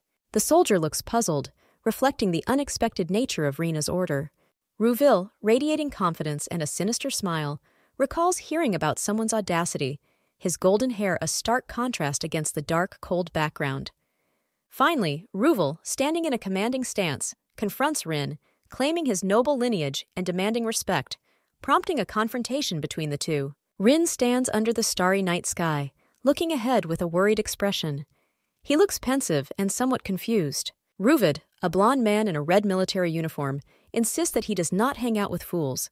His posture is stiff, and his manner is contemptuous. Rin, now looking down, sinks into the shadows, his eyes glowing red with anger. He sharply declares, "How dare a simple slave?" Ruid, seen from behind, turns to answer Rin with, "What?" With insistence and frustration, Rina, the pink-haired woman, insists that her spine be straight as an arrow, her face contorted with intensity. Rin looks shocked and surprised as he sarcastically responds to Rina's insistence that knowing a language immediately makes one a citizen. Ruvid sneers, considering the Eastern troops with impure blood to be inappropriate. His face twists in disgust. Rin advises to be careful with his words, a hint of warning in his stern profile against the night sky. Ruvid stands arrogantly with his saber at his side, his back to Rin, who is holding a glowing orb. Rina formally addresses Rin as Your Highness, indicating a gap in their social status. Rina gives someone a stern look, saying it's their first time meeting. Her sharp gaze and formal attire hint at the importance of this meeting. Rin, scared and sweaty, hears him being yelled at. His alarmed expression suggests that he may be surprised or worried by this unexpected admission. Rina turns away, confidently saying that this is indeed their first meeting. Her pose and rear view indicate a mysterious or significant discovery. Rin looks shocked, his mouth hanging open. A speech bubble above his head shows that he doubts the name. Rina? His eyes are wide open, conveying his surprise or confusion. Rina firmly states to someone out of sight that they have indeed rescued His Highness, the hero of the Southern Lands. Her assertive stance and bold speech hint at a critical debate. Rina turns her head slightly, profile towards us, and declares that her help is invaluable. Her tone seems sincere, and her direct gaze suggests deep seriousness. Close-up of Rin, who seems to be thinking. His serious expression and sideways glance suggest that he is thinking about something important. A close-up of Rina, who is smiling subtly and meaningfully. The soft colors around her hint at a more tender moment or realization. Rina, seen from behind, holds her hand to her cheek, saying that she shouldn't be thanked for her actions. Rin replies, "We're coming back," and the third person agrees, saying yes. Sensing movement means they are about to leave. Rina questions Rin's ability to save. She still has her back turned. Rin's response is veiled, indicating either a rhetorical question or a conversation interrupted by an upcoming action. Rina stands aloof, and the blonde-haired Ruvid kneels in front of her, looking up anxiously. He addresses her formally, emphasizing the power dynamic between them. Rina teaches Ruvid about manners, referring to his lack of self-respect. There's a condescension in her words that suggests she holds the upper hand in their interaction. Ruvid, engulfed in a glowing, fiery energy, passionately declares that he has been affected by some personal poison. This visual clue points to a deeper stirring within him. Ruvid falls, clutching his head in despair as Rina watches. He makes a cryptic statement about upbringing, hinting at deeper issues related to parentage. Ruvid, having recovered, argues with the gray-haired man Rin about the potential of what they call. This indicates a conflict regarding the value of nurture over nature. Rina watches from afar as Ruvid argues against Rin, making her point. This scene was the climax of their heated discussion. Rina, seemingly detached, turns away from the dramatic scene where Ruvid appears to have been defeated, hinting at her possibly complicated feelings about the outcome. Rina talks to Rin, sardonically commenting on Ruvid's lack of self-awareness. Her words paint Ruvid in a rather pitiful light. Rin casually greets Rina after a long time apart, creating an atmosphere of uneasy meeting between them. Rin asks Rina if she missed him with a teasing smile. The question seems loaded, hinting at the complicated past of the two characters. In a half-dark room, someone is holding Rina's hand forcefully. Visibly uncomfortable, she looks down at her hand, which has a firm grip on the fishing rod. Rina stands in uniform, surprised and persistent, demanding to be let go. Her pink hair and military attire indicate authority. The white-haired person looks at Rina with a mix of concern and apology, suggesting they let go if she doesn't like the contact. Rina, with a stern face against the night sky, warns of the consequences if she is disturbed any further, hinting at a firm resolve. The white-haired person looks relaxed, but has a mysterious look, the twinkling stars behind them adding to their enigmatic presence. Standing in the vast hall, Rina confronts the gray-haired man, stating that she wanted to see them, indicating a complicated relationship. Rina's expression is a mixture of disdain and obligation as she declares that they are not close despite the reunion, putting on a tough exterior. The sound of a slap is heard. Rina's face has a mixed expression of shock and a hint of regret at the unfolding situation. The white-haired man holds his cheek in shock. Their reaction suggests trauma far beyond physical contact. Close and intense, the white-haired man confesses a desire to get to know Rina more deeply, signaling a turning point in their relationship. Rina confidently claims that she is not interested in anyone. Her gaze is piercing and her position is unwavering. A hand reaches out to offer connection or help, but it misses the other hand, leaving a sense of unfinished business. Rina gives the man in white a stern look and walks away, leaving a tense look behind. A building called Revi's room stands under the night sky, with one window glowing, hinting at someone's presence inside. Rina, dressed in a royal purple dress, appears to be in a hurry, confusing the maid who witnesses her sudden decision to leave. Rina, standing in a room filled with light, tells the maid to ignore her presence, and asks for food to be served at a certain time. The maid nods in response to Rina's question about the origin of the candies, confirming that they are a gift from a courtier. Rina, with her pink hair and calm expression, reflects on her nocturnal wanderings, which seem almost otherworldly. Her thoughts are tinged with melancholy as she talks about her loneliness under the night sky. A cat-eared servant, full of determination, holds a jar of colorful balls. She exclaims with pride as she follows the instructions to the letter, her eyes shining with accomplishment. In a shadowy corner, a figure whispers that there is no danger to others, encouraging one to relax with a soothing, almost hypnotic suggestion. Looking into the mirror, Rina is reassured by the servant's confirmation of her youth. Her face breaks into a smile, pleased with this confirmation. The servant contemplates the upcoming meeting with the nobleman, pondering the appropriate greeting to make a good impression. With a stunned expression on her face, Rina urgently orders the servant to speak on topics of interest to the noble, emphasizing the importance of this interaction. Under a starry sky, Rina's words carry a weight of sadness as she talks about the emptiness that accompanies her at night. Dressed in elegant attire, Rina and Rin stroll through the moonlit gardens. Their silhouettes are a dance of grace and poise against the background of the night. Rin looks off into the distance, a look of concern on his face as he admits to losing his usual composure, hinting at a deeper turmoil within. With a gentle gaze fixed on the stars, Rina suggests presenting a front, perhaps a facade to hide her true feelings from the world. Rina looks surprised under the starry night sky, reacting to the unseen event with wide eyes that reflect a mixture of surprise and joy. Rina jokingly scolds Rin, comparing his behavior to that of a son of a dog in a playful manner that catches him off guard. Rin is stunned and slightly confused by Rina's remark, while she seems amused, smiling at her own comment. Rina quickly softens her taunt, wondering if puppy would be a more appropriate and cute term than her earlier joke.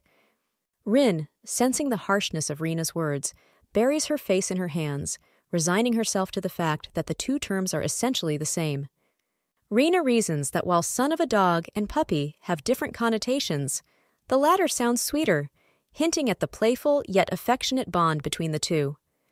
Rina has a moment of realization and admits that Rina prefers the term puppy, hinting at a change in his perspective. Rin looks genuinely confused, asking Rina if she really enjoys ruling her province while looking out for her personal feelings. Rina confidently answers Rin's questions, confirming that she does take her role seriously, like it's a personal calling. Caught in a moment of vulnerability, Rin asks Rina if she's doing well in her duties, his expression showing genuine concern. Rina, with long pink hair, expresses concern, asking if anyone is worried about her. The night sky shimmers behind her, indicating that the evening is serene. Rin, a man with short black hair, assures Ren that he trusts her abilities, but hesitates, suggesting that he has more on his mind than he is saying. Together on a moonlit night, Rin asks if Rena has noticed anything that points to a shared experience or secret between them. Rin comments on the vast experience of the southern fisherman, perhaps hinting at the wisdom or knowledge Rena possesses, though she subtly acknowledges it. A close-up of Rin shows him deep in thought, his expression tense and serious as he ponders the current situation.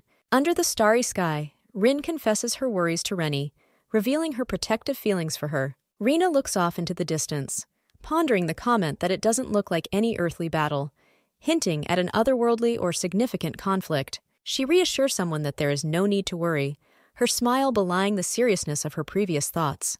Rena's demeanor changes when she admits that she was actually quite pleased, hinting at a personal victory or a positive turn of events. Rena stands alone, facing a blood-red eclipse in a dark forest, an ominous scene that portends danger or a pivotal event. Rena is suffering, tears streaming down her face as she emerges, her hand forcibly stilling, signaling a desperate situation.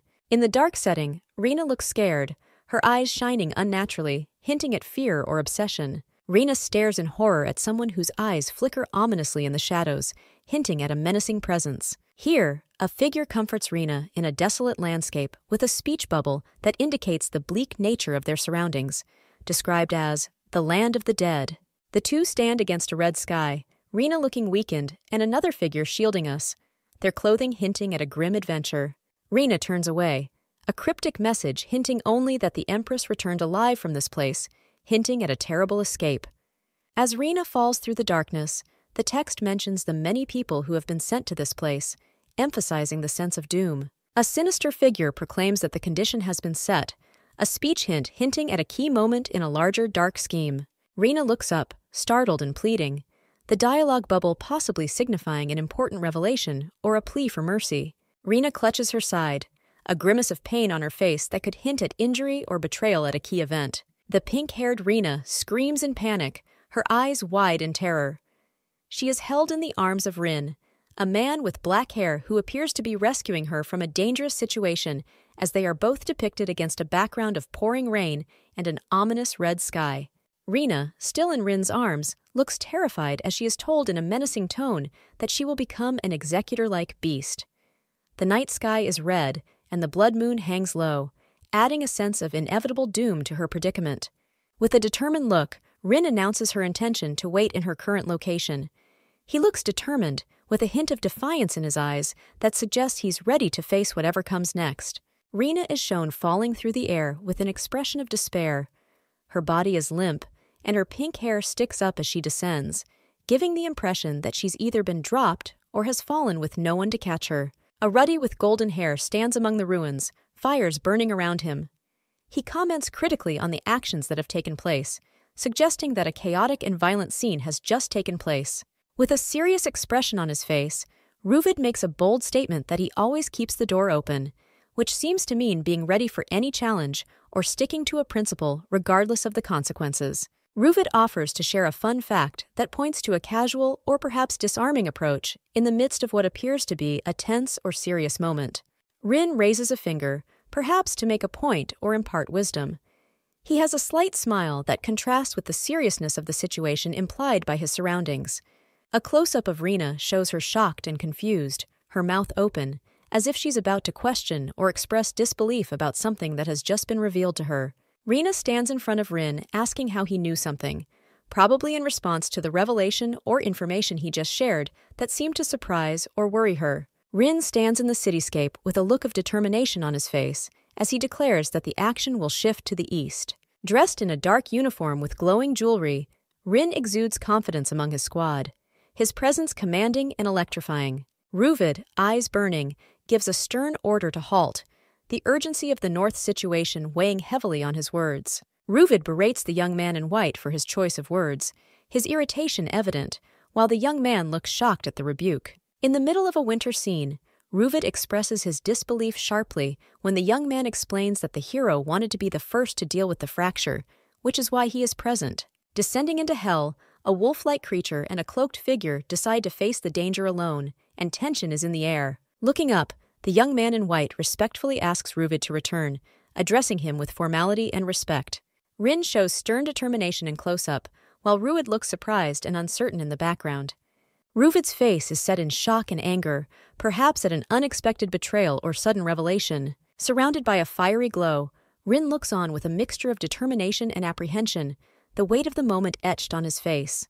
Rin, with short black hair, looks at him worriedly, doubting her own image. "I look surprised. Is that me?" He is in a place filled with a red, ominous glow.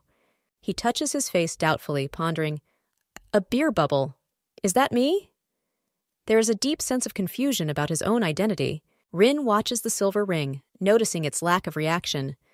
The dialogue indicates that he expects some kind of response from the ring. Surprised, Rin turns sharply to see a mysterious fireball and shockwaves slicing through the red sky. In an action-packed scene, Rin gallops away at full speed, dodging the blast wave behind him, showing immediacy and determination. Looking back, Rin sees a blond man named Ruvid riding a horse, confidently swinging a lightning-struck sword with a fierce expression on his face. Ruvid charges forward on his horse in defiance, his eyes shining brightly amid the chaotic battlefield. Turning to Rin, Ruvid grins menacingly, holding an electrified sword, the stormy sky accentuating his menacing presence. The narrative transitions to a serene setting, depicting a grand and ornate palace under a clear blue sky, in stark contrast to the earlier tension. In a large, sunlit office decorated with military insignia, Rina, a young woman with rose-pink hair, stands reverently in front of an elderly, decorated officer who sits behind his desk. She formally asks permission to ask a question, addressing him with great respect. Rina looks up, her eyes reflecting a mixture of determination and concern. She inquires about the status of a certain award, the Order of the Southern Richard, indicating that she is here on matters of deep personal or political importance. The officer, with a dignified appearance and a face that shows traces of experience, pauses thoughtfully before answering. His silence fills the space, signaling the importance of the conversation between him and Rena. The conversation takes a sobering turn as the officer reflects on the deep and lasting effects of war. His gesture of weariness and sadness indicates a deep personal connection to the subject, a feeling mirrored in Rena's expression of surprise and concern. In a calm posture, Rena listens as the officer, hands folded, discusses the current situation at the front, hinting at a discussion of military strategy or the status of the front, much to the obvious concern of both of them. Rena reacts with surprise when the officer talks about the condition of the isolated living quarters, hinting at problems or changes that might affect those living there. Returning to a wide survey of the officer seems to be making a statement about the scions of noble families, perhaps linking the individual destinies of Rena and her companion to broader societal or familial obligations. Rena, with her pink hair, is shown holding out a mysterious book. She seems puzzled when she reads the text prompt, "Take this," and responds by asking, "This?" As Rena flips through the exquisite book, her eyes widen in shock. Her inner dialogue reveals her thoughts, acknowledging the significance of the family crests, but hinting at some deeper issues with a cautious, "However." Rena's focus narrows on a page of text she can't make out. She scrutinizes it, and the passage reveals that it is about genealogy, mentioning the third son of the Ediax family, the fourth son of the X-Tor family. Annoyance flashes across Rena's face as she dismisses the crests as a pile of scribbles. Her face is stern and her tone contemptuous. Rena is standing in a large room with a serious expression on her face.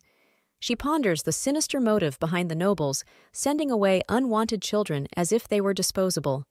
The family portrait is open, obscured, and eerie. Rena is invisible, but the text hints at a child who will suffer less, hinting at the bleak fate of the person in the image. Rena, with her back to the viewer, holds on to an older man who stands with a haughty look. The image suggests a complicated relationship, perhaps hinting at trust or manipulation. Tears stream down Rena's face as she is comforted by a man whose presence seems both protective and overwhelming. The text refers to forgiven drafts, perhaps metaphorically for a second chance or mercy. In a gloomy night scene, Rena stands alone, her posture determined but tense, suggesting that she is preparing for something dire or significant. A noble man in a uniform speaks, his face showing seriousness. He declares that he will not treat these children as discards, implying a change in their fate or a new mission for Rena. An elderly man with a distinguished military appearance tells someone off-camera that he is the only one he can trust. He stands solemnly, conveying a sense of burden and responsibility with his request to care for some of the children, suggesting seriousness and concern for their well-being. Next, we see Rena with a stoic expression looking down at the document, stating that if it is Your Highness's will, she requests an audience. Her demeanor is serious and her posture straight, implying a disciplined and respectful attitude. Rena is then shown with a determined expression against a glowing background, affirming her commitment to follow the order and restore her army's good name. Her eyes are filled with determination, reflecting her dedication to the cause and the weight of the mission ahead. In the next scene, we see the flag of the Southern Army Training Hall, which symbolizes the place where Rena and her fellow soldiers hone their skills.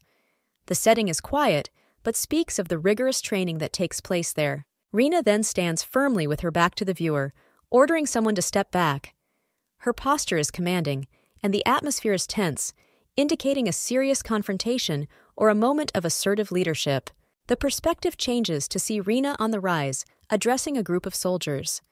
The vantage point emphasizes its central role and the attention it draws to the troops gathered around it. The young man expresses his protest against recognizing Rena as a commander, his face a mixture of anger and defiance. He challenges her authority, and his posture shows his willingness to face the challenge. Rena reacts in shock, her eyes wide and her mouth open, showing her surprise at her team's opposition. The intensity of her expression conveys the unexpected nature of the confrontation. The young man questions the assembled soldiers, implying that they must obey their highness's wishes. His assertive stance and raised fist emphasize his call to duty and loyalty. Rina finally questions the reason for refusing to accept her as commander, her eyes narrowed and serious. She demands an explanation, standing her ground despite disagreement. A man in a military uniform stands in disbelief, saying they can't trust anyone. His expression is tense, reflecting the seriousness of his words. The same man now reasons that the person is too young and his background is unknown, adding to the mistrust. He looks conflicted and harsh. Turning away, the man reveals to another person, presumably Rina, that they are a woman.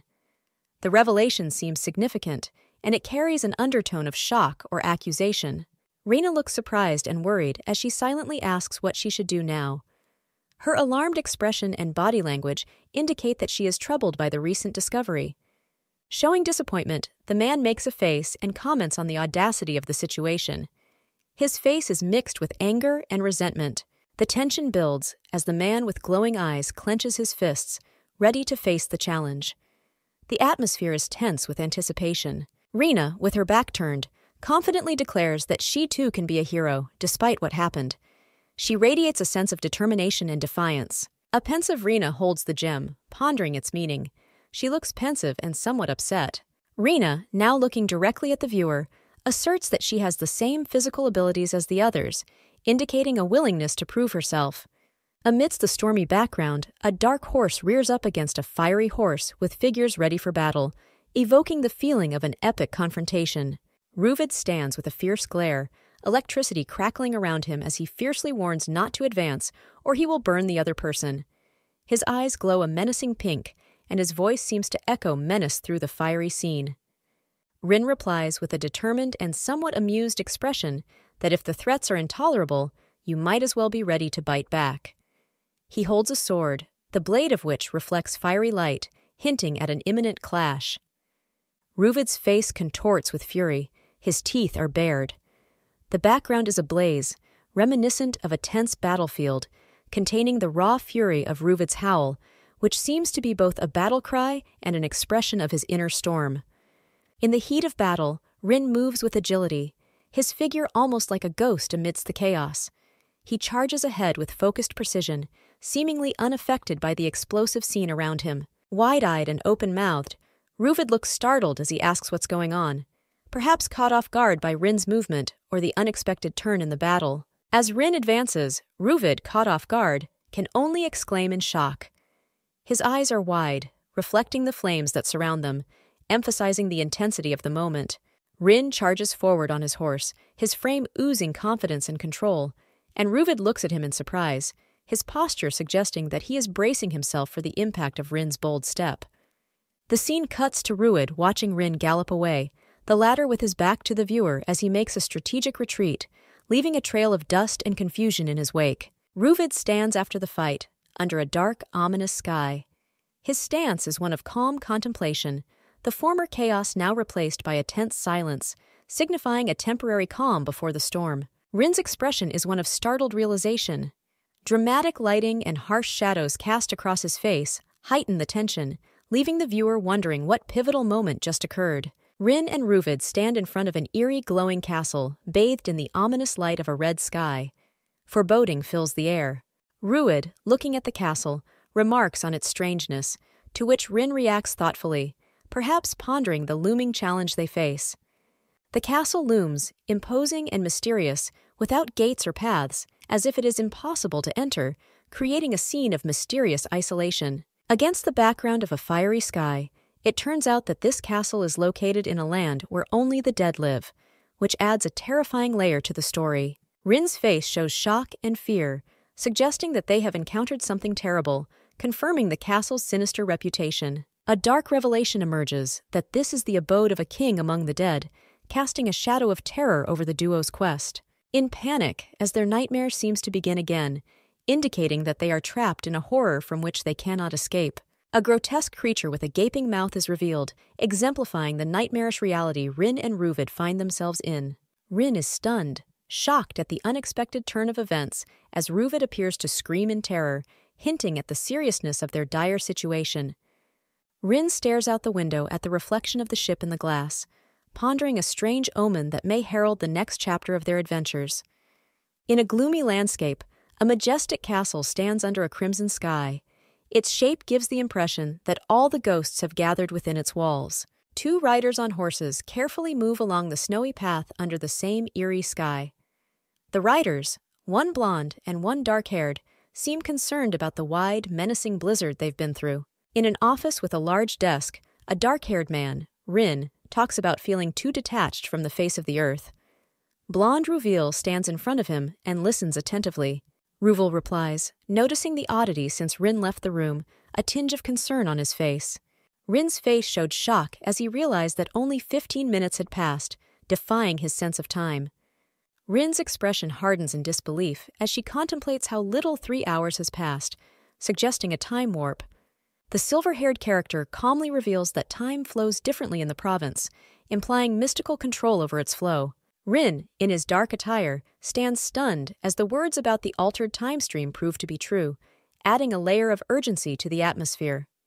Rin, towering over Ruvil in the daylight-drenched room, receives unspoken information, evidenced by Ruvil's solemn expression. Ruvil, looking surprised, delivers another new piece of information, potentially a twist in their current situation. In the frosty room, Rin stands before Ruvid and asks, "What else?" with an air of anticipation.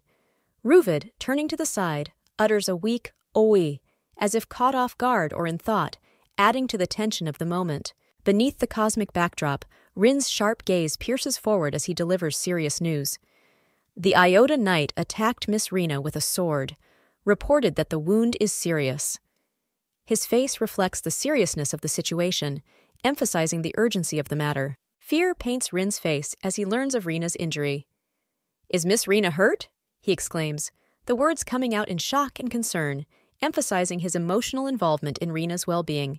Ruvid returns with an expression of disbelief and concern, his simple "no" revealing a mixture of confusion and denial, perhaps trying to accept the grim reality presented to him. Rin stands in the cold, his gaze fixed on something off-frame, reporting the brutal attack. The attacking knight has been punished by Miss Renew and is in serious condition. The statement provides for a tough response to guilt.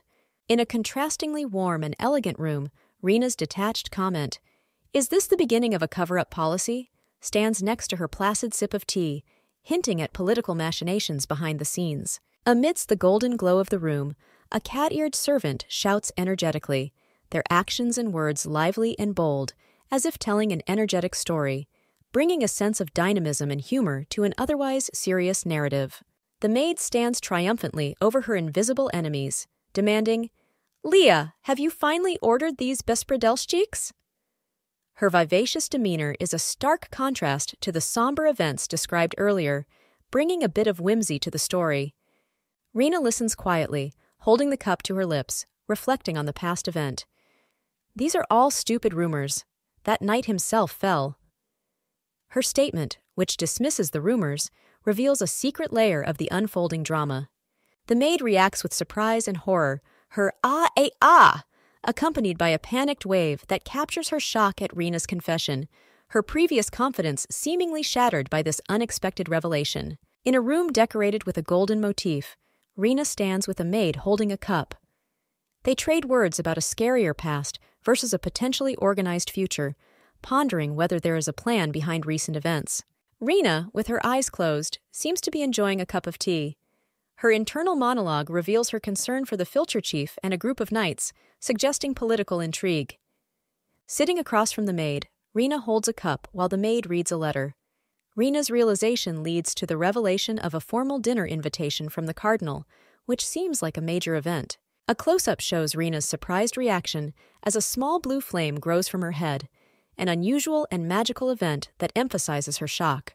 The camera focuses on an elegant invitation with mysterious symbols at the top and text at the bottom, inviting Rena and the others to a formal dinner, signifying an event of great importance. Rena is standing in front of a massive ornate door that indicates the entrance to a large venue where a formal dinner is likely to take place, adding to the sense of anticipation. When the door opens, Rena appears in full dress, looking forward with a mixture of anticipation and trepidation, ready to step into the unknown of a formal dinner. Rena enters the spacious dining room where she is greeted casually, but the atmosphere is formal, indicating the high status of those present.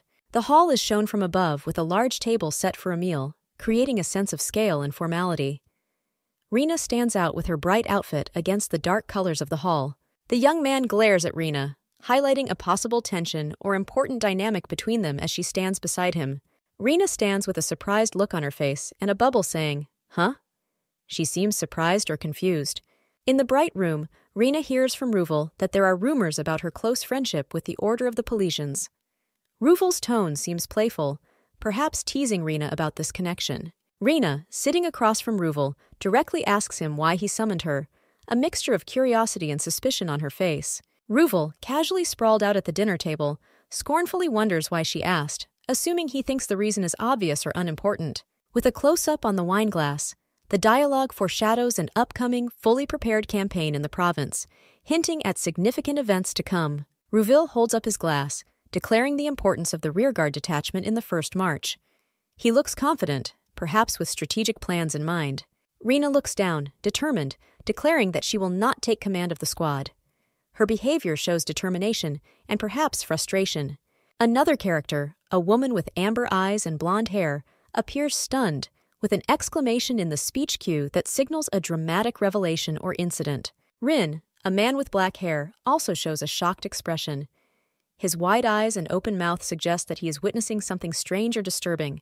Rina's eyes glow bright red as she looks up, the text 79% floating near her face, possibly indicating a significant change or realization. A pink-haired Rina is reflected in a mirror, contemplating her next move, with the text implying that she seeks to regain her lost honor. Her eyes, radiating a red hue, indicate a supernatural element or deep emotion. Rina is sitting at a meal with two men, and a conversation ensues, where one man, perhaps questioning authority, asks if he has received an order. A close-up of Rina looking pensive suggests an autonomous entity in need of consent, hinting at a complex situation involving consent and action. The scene shows a man expressing shock or realization, wondering if Rina is behind the actions being discussed, with a revealing undertone. 6. Rina comments on the rumors about her, suggesting that her actions had significant, possibly unpleasant consequences for the princes. In a dimly lit space, a man speaks of inevitability and asks what to do next, implying a humble attitude towards the situation they see coming. A stern-faced man looks worried, looking off to the side as if pondering the implications of recent events or revelations. Rina, looking straight ahead, accuses someone of manipulative actions with intent to harm, demonstrating her understanding of deceptive conspiracies. The final image focuses on a man in a dark room, his face partially in shadow, suggesting a secret or perhaps intense conversation. A character with striking blue hair whispers for help, eyes downcast to convey a sense of vulnerability and urgency. In an opulent setting, a man with white hair and elaborate gold clothing confidently offers to arrange a dance, exuding a sense of confidence and capability. Two people are sitting at a luxurious dining table. The speaker mentions the arrival of the prince and the hero in the province, alluding to the distinguished guests among them. The white-haired character seems shocked, putting a hand to his cheek as they tell the others that the aliens described an extremely strange landscape, expressing disbelief and curiosity. The faces of the characters at the dinner table show surprise, and the one named Rina is looking at her, her expression a mixture of confusion and anticipation. The white-haired man makes a strategic suggestion, indicating that he prefers to attack familiar enemies first, demonstrating a thoughtful and tactical mindset. Rina, with her signature pink hair, looks skeptical, her eyes narrowed, and the caption suggests doubt about someone's intelligence or intentions. In a calm atmosphere, the white-haired person indicates that they have plans for the new year, suggesting that preparations or celebrations are being considered. Rina's 3 dots in the text prompt convey a moment of silence or hesitation, often used in narrative to indicate uncertainty or tension. A dramatic scene unfolds with a silhouette witnessing a powerful, silent war atop a mountain, creating a scene of conflict and tension. A young man with brown hair is visibly distraught, his hands clutching his head as tears and sweat stream down his face in panic, his mouth open in a silent scream against an ominous background. A human silhouette is framed against a swirling red miasma, hordes of distorted figures writhing behind them, creating a tense atmosphere of imminent doom and confrontation. The grotesque, sharp-fanged creature is in the midst of a ferocious attack, its mouth wide open in a predatory snarl that adds a sense of terror and urgency to the scene. With her signature pink hair, Rina is shown in a powerful pose, her weapon glowing with energy, emphasizing a moment of fierce action and determination. A harsh battlefield is opened, littered with the fallen. Rina stands thoughtfully as the sole victor amid the quiet horror of war's aftermath. A gray-haired character with a playful expression casually talks about past battles with newcomers, his casual tone belying the seriousness of the events he's talking about. The same hero touches his chin with a meaningful smile, hinting that lessons had to be learned in these stormy times. Rina's profile is shown in thought, her eyes downcast, suggesting a pause for reflection in the midst of the unfolding events. Viewed from behind, Rina is confronted by a seated character who looks at him with interest, a pop-up above him indicating that he wants to hear her choice, adding to the sense of the pivotal moment. In the close-up, the gray-haired character's face is partially covered, his eye peeking out with a mischievous glint, adding to the mystery of his playful demeanor. Rina, with her distinctive pink hair, expresses her willingness to lead a military campaign, considering it a great honor, and is also willing to ask for a favor in return. Ruvid, a man with silver hair, is surprised and asks about the nature of Rina's request, a mixture of curiosity and concern on his face. Standing firm, Rina orders the date of the military operation to be rescheduled by 2 days, her eyes showing the seriousness of her order. A close-up of Rina shows her determination, her eyes shining with unwavering determination, indicating the importance of the adjustment she was asking for. Shot in a tight shot, Rin looks confused and unsure, reflecting the sudden nature of the change of plans. Ruvid is shown with a mixture of shock and contemplation, his face quietly questioning the reason for Rina's sudden decision to change the timing of the campaign. At night, under a serene moonlit sky, Rin and Rina sit together, perhaps contemplating the challenges ahead and a quiet nighttime conversation. Ruvid, with hair that shines under the starry sky, doubts the reasons for such a sudden change in the date of the campaign, his face marked with concern. A close-up of Rina with a fierce look suggests that she has an important reason for her request, leaving us to wonder what prompted her decision. The scene changes to a peaceful nighttime setting, where Rin seems to urgently ask Ren why the campaign date needs to be moved, his face filled with anxiety and a need for understanding. Under the night sky, Rina speaks expectantly, expressing her hope that her father will have enough time to prepare another dress, her eyes shining with the excitement of the unknown. Rin sits with a grim expression, his pristine uniform contrasting with Rina's vivaciousness. He confronts Rina with his realization that she knew it was a trap all along, his words hanging in the tense air. Rina's pose, relaxed and confident, suggests that she relishes the challenge, mentioning that the East still maintains a fighting stance, her gaze fixed on something beyond the present. Rin acknowledges the difficulty of their situation, a hint of pain in his eyes, while Rina looks at him with a mixture of apology and mischief, her innocent exterior belied by a strategic mind. As the scene unfolds, Rina insists there's no need to apologize, her eyes wide with seriousness, implying a deep understanding that comforts but mystifies Rin. Rin stares out into the night, intrigued by the complexity before him, his curiosity piqued as he watches the events unfold like a chess player engrossed in the game. Rina probes Rin with a direct question, trying to figure out how he feels about her, her eyes twinkling with curiosity and a hint of vulnerability. Rin is stunned, his face a canvas of confusion and introspection as he ponders Rina's unexpected request. In the tranquil garden setting, Rin with a low-key demeanor calls the situation weird, while Rina, dressed in a burgundy dress, listens intently, her attention undivided. Rina contemplates Rin's observation with a contemplative gesture, her eyes closed as she ponders the curious dance of their interaction, the night enveloping them like a shroud. Rina looks on in surprise, her eyes wide and glistening. The text hint says Rina, meaning someone has just addressed her or caught her attention. Rin stands under the starry sky with a serious expression on her face. He says seriously, "I trust you, but I hope you're not in pain." His anxiety is palpable, creating a gloomy mood.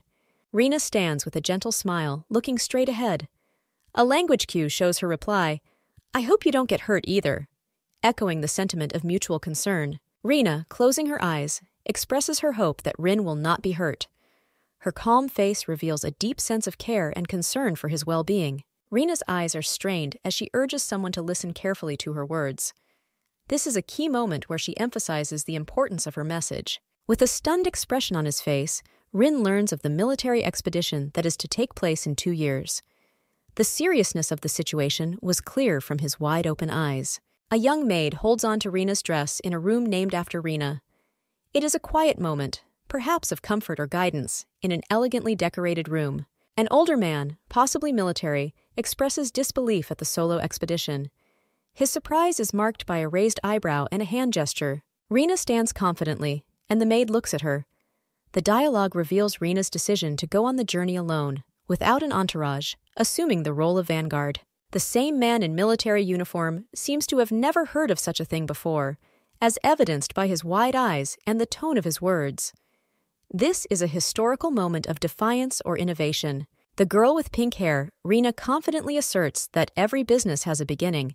Her expression is determined, and her posture is straight, indicating that she is ready to start a new business. In a lavishly decorated room, a man wearing a military uniform with gold epaulettes speaks to Rina, hinting that she will be both the first and the last to make a certain choice, asking who else would dare to do so. His stance and expression suggest a combination of amusement and defiance. Rina, putting her hand on her chin, smiles wryly and claims that being unique in history is an even greater honor for her. Her demeanor conveys pride and a hint of sarcasm, revealing her individualistic and confident character. The man jokes that their time together was purely for fun and regrets not bringing at least a cat's paw with him, implying that the situation should not be taken too seriously. His casual body language suggests that he is trying to lighten the mood. A girl in a maid outfit with cat ears asks if the man is worried about their plan. Her wide eyes and surprised expression indicate that she is unsure about her husband's concern and the seriousness of their situation. The man, clearly annoyed, throws up his hands in disbelief, his face contorted with disappointment. The situation seems to have taken a turn that he considers absurd or unexpected. Rina, bowing respectfully to her husband, is reprimanded for her earlier remarks.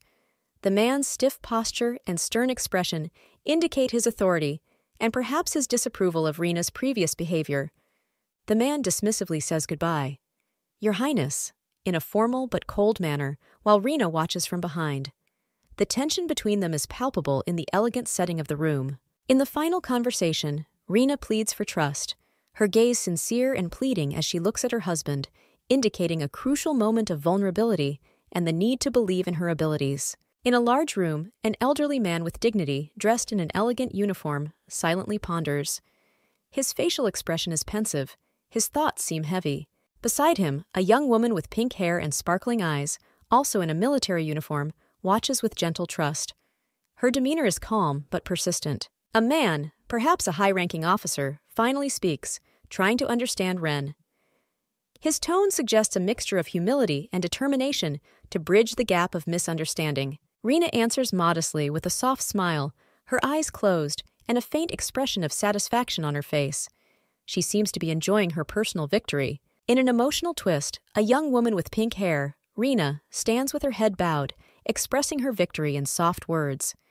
It is a personal moment of triumph, filled with a mixture of humility and pride.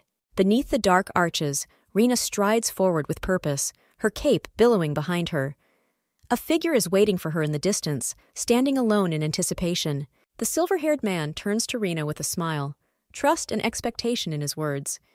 He seems to convey confidence in Rina's abilities. Among the sea of people in uniform, Ren stands out with his distinctive pink hair and authoritative stance.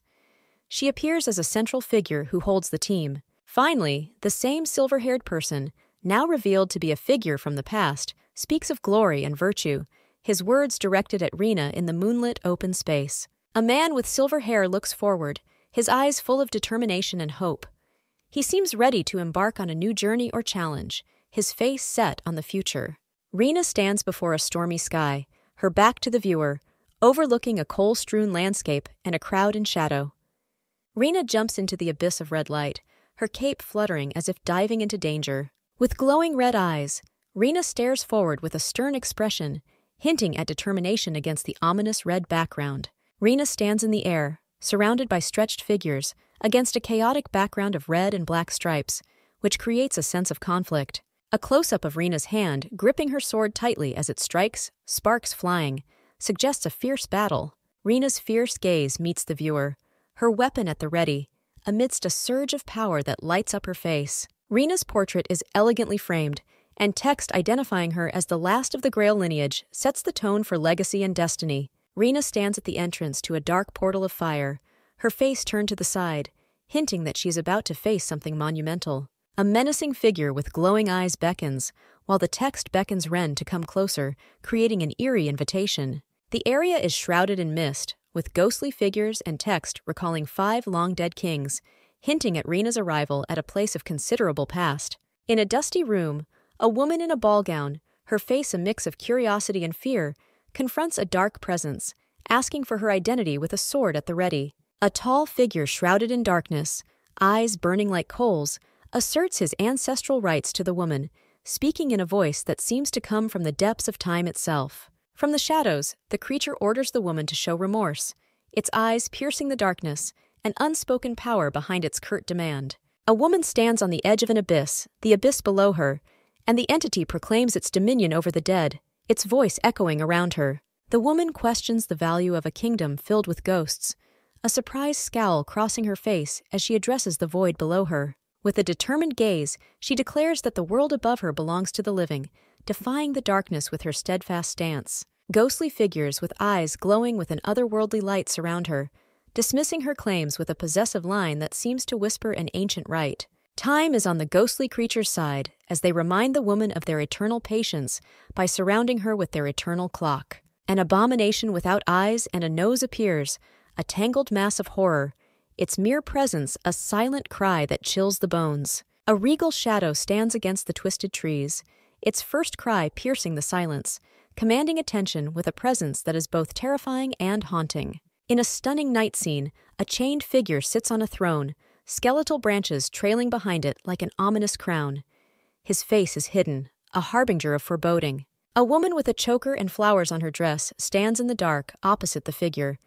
She asks why the king's men cannot see the truth. The person occupying the throne, a sorrowful entity, declares his inability to face the world directly, implying a curse or a form of penance. The woman challenges the essence, asking why she adorns herself with beauty, if she only hears mournful sounds that hint at the contradiction in her actions. The essence explains the double burden of grief, to mourn what is most regretted and to wear the beauty as a punishment, offering a deeper narrative of loss and consequences. The scene widens to reveal a woman in a desolate landscape, facing a shadowed figure on a throne.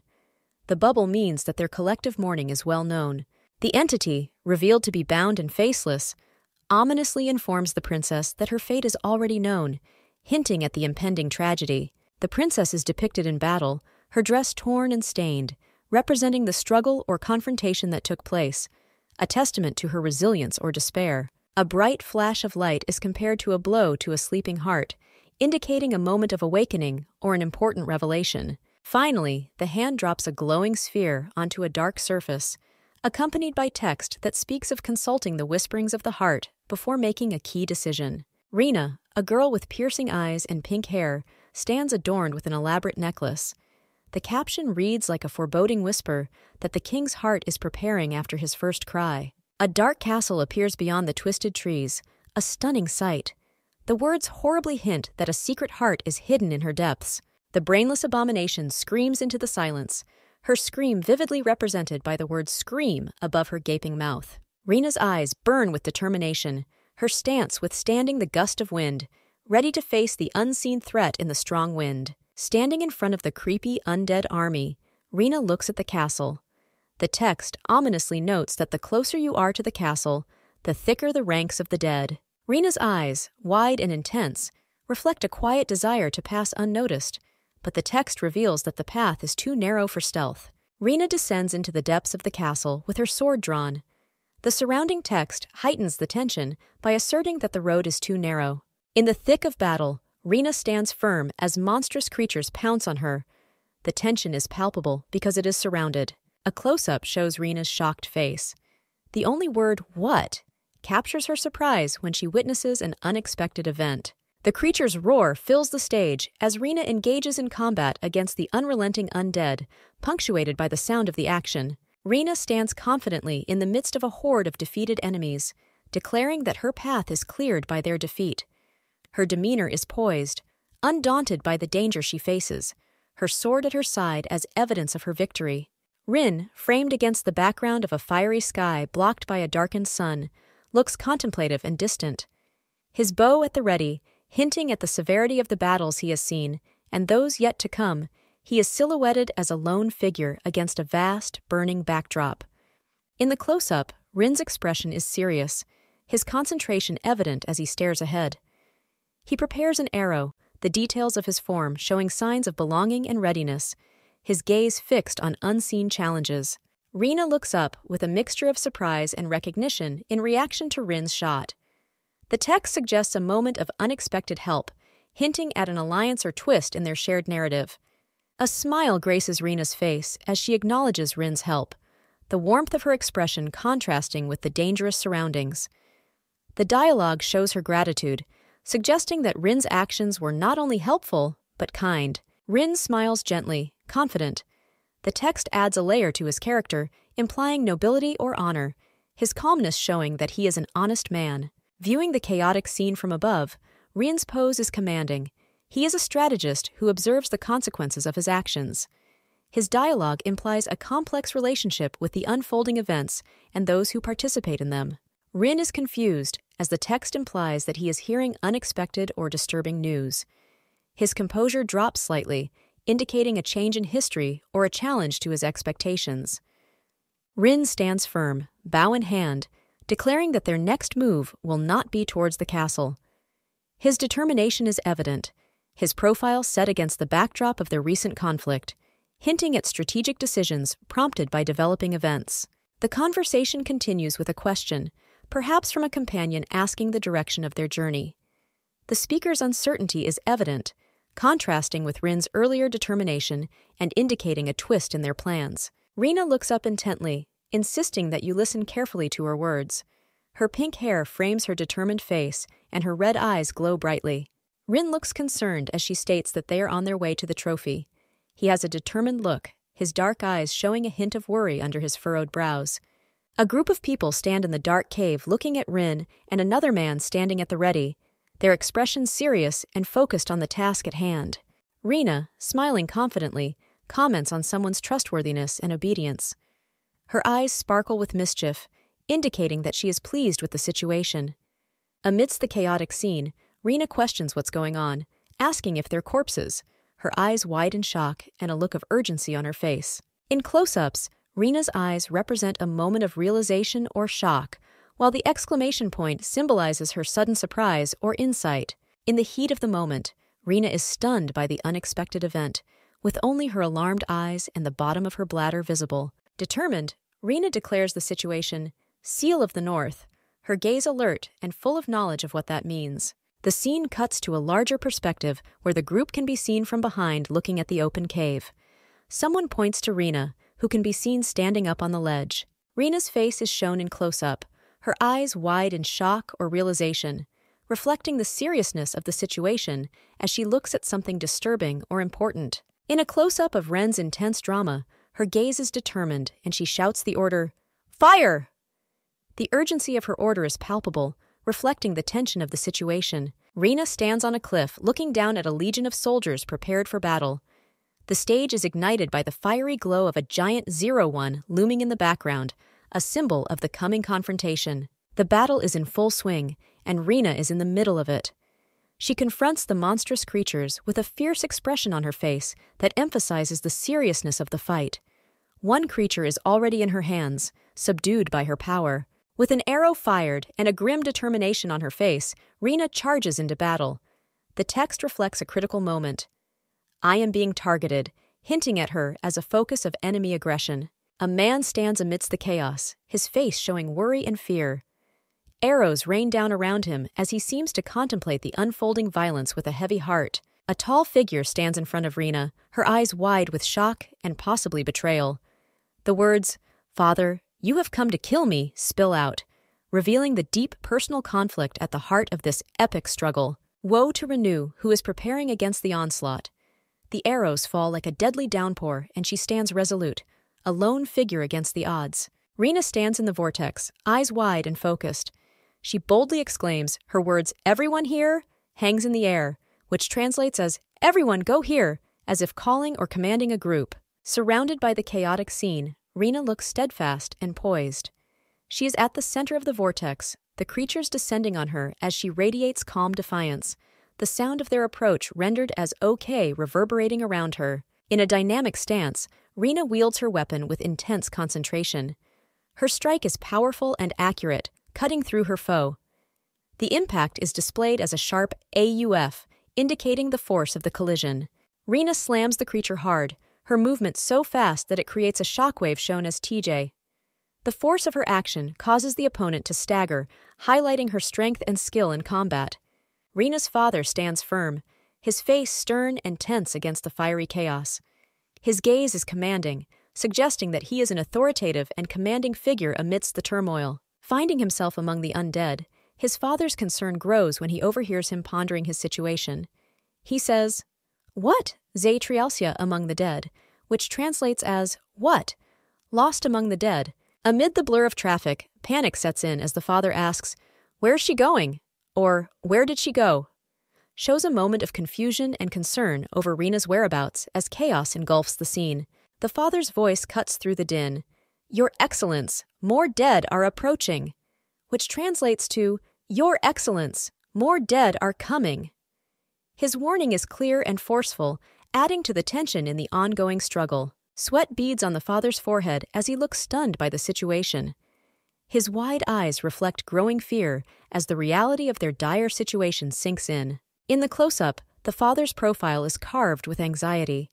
His lips part as if to say or command, the tension of the moment reflected in his furrowed brow and the shadows playing across his face. Rina stands at the entrance to the cave, peering into the darkness where the monstrous figures lurk. Her facial expression is hidden, but the pose indicates readiness for the upcoming battle. In the close-up, Rina's face is determined, her eyes blazing with fervent determination. Her pink hair and elaborate uniform shine in the invisible light. A man in a black uniform talks to another in red, his face half-shaded, showing a confident smile. He addresses the other as his aide-de-camp, his posture relaxed but commanding. The same man's face is now shown in detail, his serious expression as he says, "I have to go somewhere," hinting at a very important mission calling him away. The dramatic shot shows a grand castle-like structure atop a steep cliff, shrouded in clouds and a reddish sky. The atmosphere is full of tension and an imminent event. Rina, who appears small against the vast landscape, is approached by a man on horseback, while red-uniformed soldiers stand in the background, watching the scene unfold before them. The man on the horse addresses Rina, saying she is injured, but downplays the severity of her wound, perhaps to placate her or downplay her abilities. Looking at the man in profile, he speaks with a tone of frustration, contrasting a man who has charged into battle with a man who looks sad, perhaps lamenting a strategic error. Rina is standing in front of the man with a serious and slightly raised face. There is a moment of uncertainty as she asks if he is going to kill her, her eyes searching his for the answer. The man in red stands alone with a stern look on his face as he counsels one to avoid foolish actions if one wishes to live, with a lesson or warning to heed. A young man sitting and looking contemplative expresses a desire for a life filled with meaning that transcends mere existence. A determined young woman named Rina vows to live up to her given name, demonstrating a strong sense of identity and purpose. In a tense scene, a figure whispers ominously about ending something, intent hanging heavy in the air. The troops rush forward with a sense of urgency and panic, their expressions conveying fear and determination amidst the chaos. Amidst the conflict, Rina opens the action with a powerful weapon strike, demonstrating her agility. A man, perhaps Rina's father, vehemently protests the use of seemingly unethical tactics, his face showing betrayal and anger. Rina confronts a terrifying opponent, her posture tense and ready as the chaos of battle rages around them. The encounter is brutal, as Rina engages in melee combat with a creature whose every move suggests a dance of death. Rina delivers a quick, decisive strike at the shadowy figure, her determination clear in the heat of the frenzied melee. Rina, eyes full of determination, prepares to deliver the main blow, symbolizing a critical moment in her struggle. Rina's father stands calmly with a serious expression on his face, preparing for what is about to happen. He seems calm but determined, his hand poised for action. Rina looks at her father, pleading in her eyes and posture. She seems to be reasoning with him, perhaps trying to avert a bleak situation. In a sudden burst of action, Rena's father dodges the attack, his face a mask of concentration and surprise. The attack on him is sharp and brutal. Rena stands her ground, her eyes glowing with an eerie light. She looks confident, even mocking, as if enjoying the chaos unfolding around her. With a sweeping gesture, Rena's father declares another failed attempt on his life, standing tall against the background of broken expectations and betrayal. Rena's shocked and vulnerable father realizes the depth of the situation. His face shows a moment of betrayal, a combination of disbelief and suffering. In a dynamic scene, Rena moves quickly, her actions causing her father to lose his balance, his fall dramatic against a blood-red backdrop. Rena's father's face is etched with fear, sweat forming on his forehead as he faces the unseen horror, his eyes wide and his mouth open. A close-up hand gesture means a sharp, quick movement, perhaps a signal to attack or defend, the action frozen in a moment of tension. Rena is seen from below, looking down with intense eyes, suggesting that she holds the upper hand. The perspective gives a sense of her dominance in the confrontation. In the first image, Rena's father looks on with alarm and surprise as he notices that Rena's hand looks very wrong. He comments on the unnatural appearance of her hand. Next, Rena seems calm and confident, and with a slight smile tells her father that she has decided to reveal him. After that, the action unfolds, where Rena makes a quick and decisive move, throwing her father to the ground in a smooth motion. In the next shot, Rena is standing over her father, who is kneeling and looking at her. She calmly declares that she does not plan to kill him until a certain military campaign is over. Rena's father is then seen with a humble expression on his face, reflecting on the start of the disturbing events. Looking at the night sky, Rena's ominous silhouette can be seen from behind. She declares that she always intended to play with him. In the close-up, Rena's face is full of mysterious intensity as she looks down, her red eyes suggestive of hidden knowledge or intent. The scene pans to Rena standing over her father, who is crumpled on the ground. She asks why they became the way they are now. The gruesome image shows a horde of emaciated, zombie-like creatures emerging from a pit, emphasizing the sense of despair and terror. Finally, Rena's father is shown looking sad, haunted by the fact that they killed their own children, revealing a deeper layer of tragedy in their story. In the dimly lit scene, there are silhouettes of figures, between which a shadow or an object seems to hang, creating an ominous atmosphere. The text below, in an elegant frame, suggests a gloomy or pensive mood. A silhouette with horn-like protrusions is visible on top of a wall or rampart. The atmosphere is eerie, and the figure seems to be watching or preparing to do something with foreboding or determination.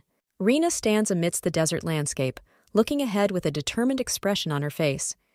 She humorously reflects on the irony of how many people have rejected their own offspring. Rena's father stands with a stern, determined face, bruised and cut. His dialogue conveys a sense of understanding as he doesn't see Ren as a monster or a devil, but perhaps something else. Rena is seen with a stunned expression, her eyes wide and bright. She seems to remark in disbelief that someone is just a common coward. The scene shows Rena standing with her back to her father. A conversation involves an acknowledgement of the truth between them, perhaps including awareness or consent. In a darker setting, Rena's father seems to be talking to her, saying that the title of monster suits her better. This moment is intense and personal because it feels contemplative or accusatory. Rena kneels before her father in a submissive or defeated pose, reinforcing the sense of hierarchy or obedience in their relationship. Rena's father, in a dominant position, speaks of the nobility of bowing only to a monster, which may suggest a moment of recognition or revelation about their relationship or Rena's nature. A close-up of Rena shows her distressed face, her eyes filled with complex emotions, perhaps signaling a turning point or a deep realization of her story. Surprised, Rena looks at the mysterious ring that emits a purple glow, her exclamation signaling the start of an unexpected event. Seized by an invisible force, Rena's face is one of shock as she is pushed back, her panicked scream reflecting the urgency of the moment. A sly smile spreads across the man's face as he approaches the purple light to make sure the unfolding events will be to his satisfaction. Sitting high, Rena's father looks down on the battle-torn landscape, the seriousness of the situation reflected in his stance. Rena hangs upside down, motionless against the background of dark curtains, hinting at the dramatic turn of her fortunes. In the heat of battle, Ruvid channels powerful energy through his weapon, slicing through the air with ferocious determination. Despite the weariness that marks his features, Ruvid stands steadfast in front of Rina's father, arguing passionately to continue the fight. The father, whose face is marked by the trials of war, calmly asserts the need for retreat, hinting at the wisdom born of experience. Defiance burns in Ruvid's eyes as he vehemently protests against any idea of retreat, his determination as fiery as the energy surrounding his blade. Rina stands amidst the maelstrom of chaos, a man's hand supporting her from behind. Her eyes are closed. She appears unconscious or deeply distressed, perhaps wounded. A figure on horseback cradles Rina, addressing her as Your Highness, and expressing regret for what appears to be a serious and urgent situation.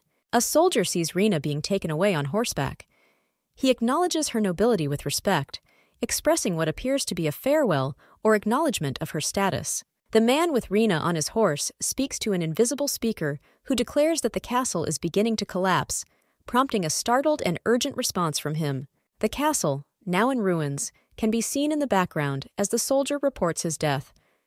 His message was met with shock and silence. A stern order is issued to turn the earth and find survivors, indicating a search or rescue mission after a disaster, perhaps the fall of the castle. The scene is frantic as the soldier begins digging through the rubble, symbolizing the desperate search for life amid the ruins. Rina's father stands resolute in the face of devastation, pondering what to do next amid the aftermath of the destruction. He makes a grim discovery.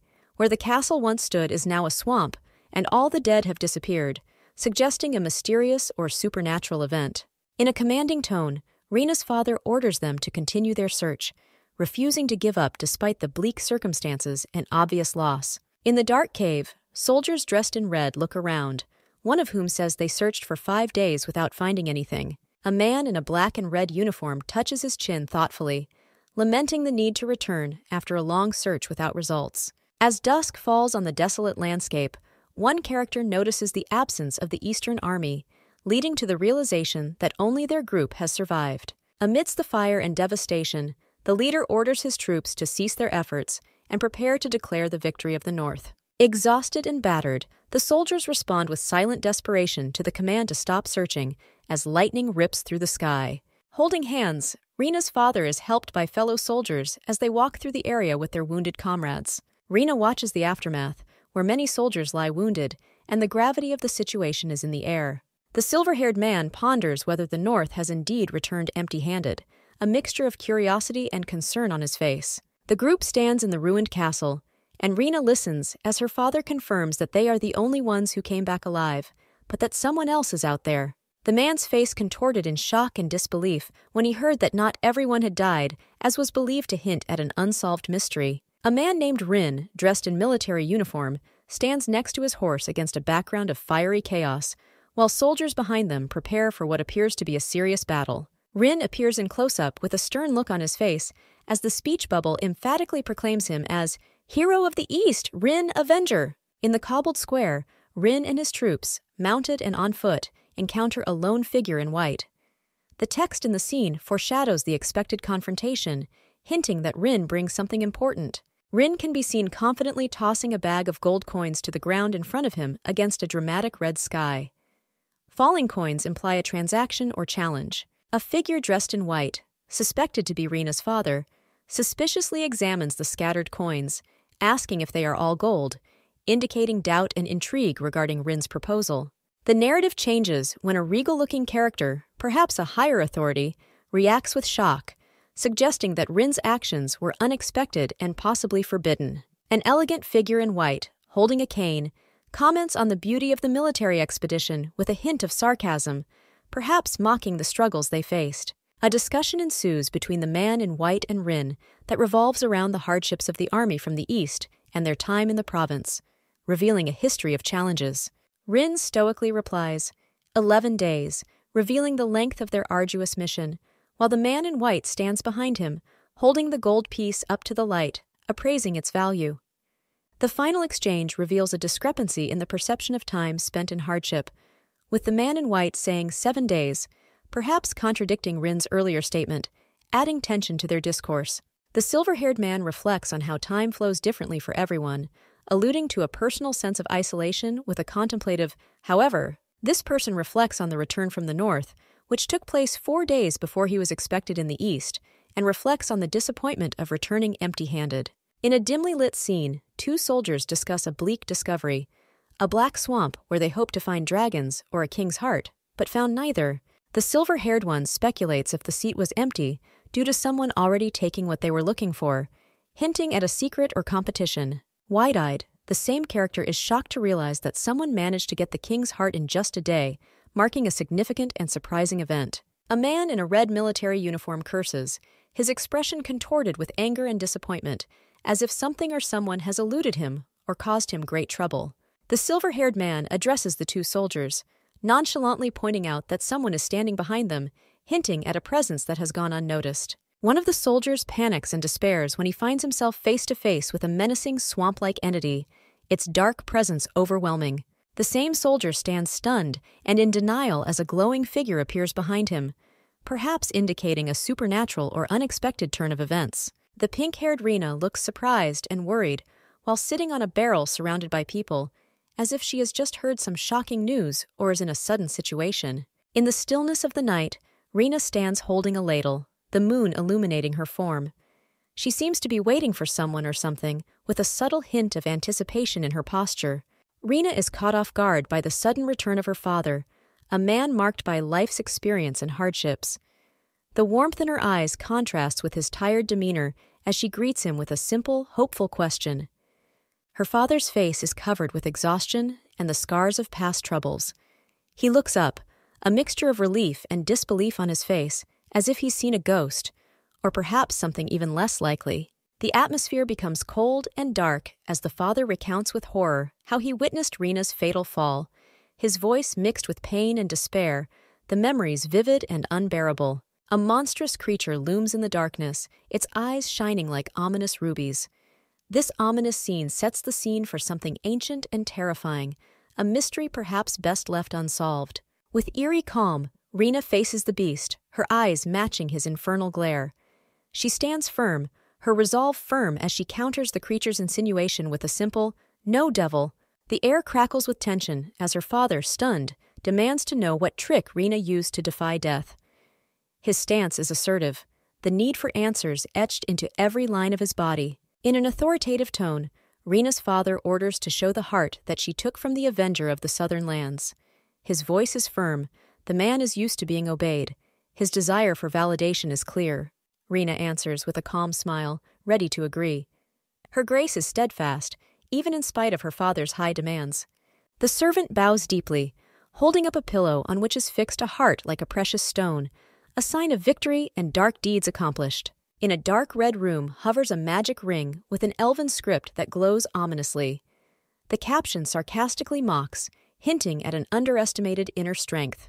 A stern man in military garb dismisses the ring as unworthy of royalty, showing a mixture of shock and disdain as he stands amidst the tall spires of what appears to be a majestic castle. A younger man with silver hair and royal attire addresses someone named Rubel, questioning their attention to biographical details, hinting at an important detail of noble birth being missed. A shimmering light casts a heart-shaped gem in a dark room, surrounded by decorative frames that speak of the king's hidden heart, hinting at the royal secret hidden deep within the castle. Among the icy floors of the palace, a military man with a look of disbelief on his face announces that a thorough investigation has already taken place, while a priest and a younger man stand nearby. The silver-haired young man tells us that there has been a key exchange. Rena has married the silver-trimmed key as the priest presents a soft box. An intricately patterned silver key with a bright gemstone in the center rests on the pillow, shedding light around it, symbolizing the key that unlocks the mysterious heart of the king's legacy. In the emotional climax, the soldier's face contorts in shock. Rain pours down as he faces the incomprehensible truth, and fear and disbelief are reflected in his eyes. Rena finally stands resolute as the warlord falls to his knees, echoes of defeat and realization echoing through the great halls of the castle. The silver-haired man confidently announces the decision, his face a combination of relief and triumph, as if an important matter has been decided in the royal court. A blue banner emblazoned with a bold emblem flies aloft as a command is given to report a visitor to the main palace. Rena stands even, her gaze intense and red, bearing a statement from the south and Rena's knight. A man is kneeling, seemingly in despair, surrounded by shadows. The text hints that he is going through a difficult experience, returning from hell. Reina's father looks exhausted, his eyes wide with pain. He admits that he has lost everything. Reina finally looks down with an enigmatic smile, telling her father that he has failed again. Her eyes still glow red, reflecting complex emotions.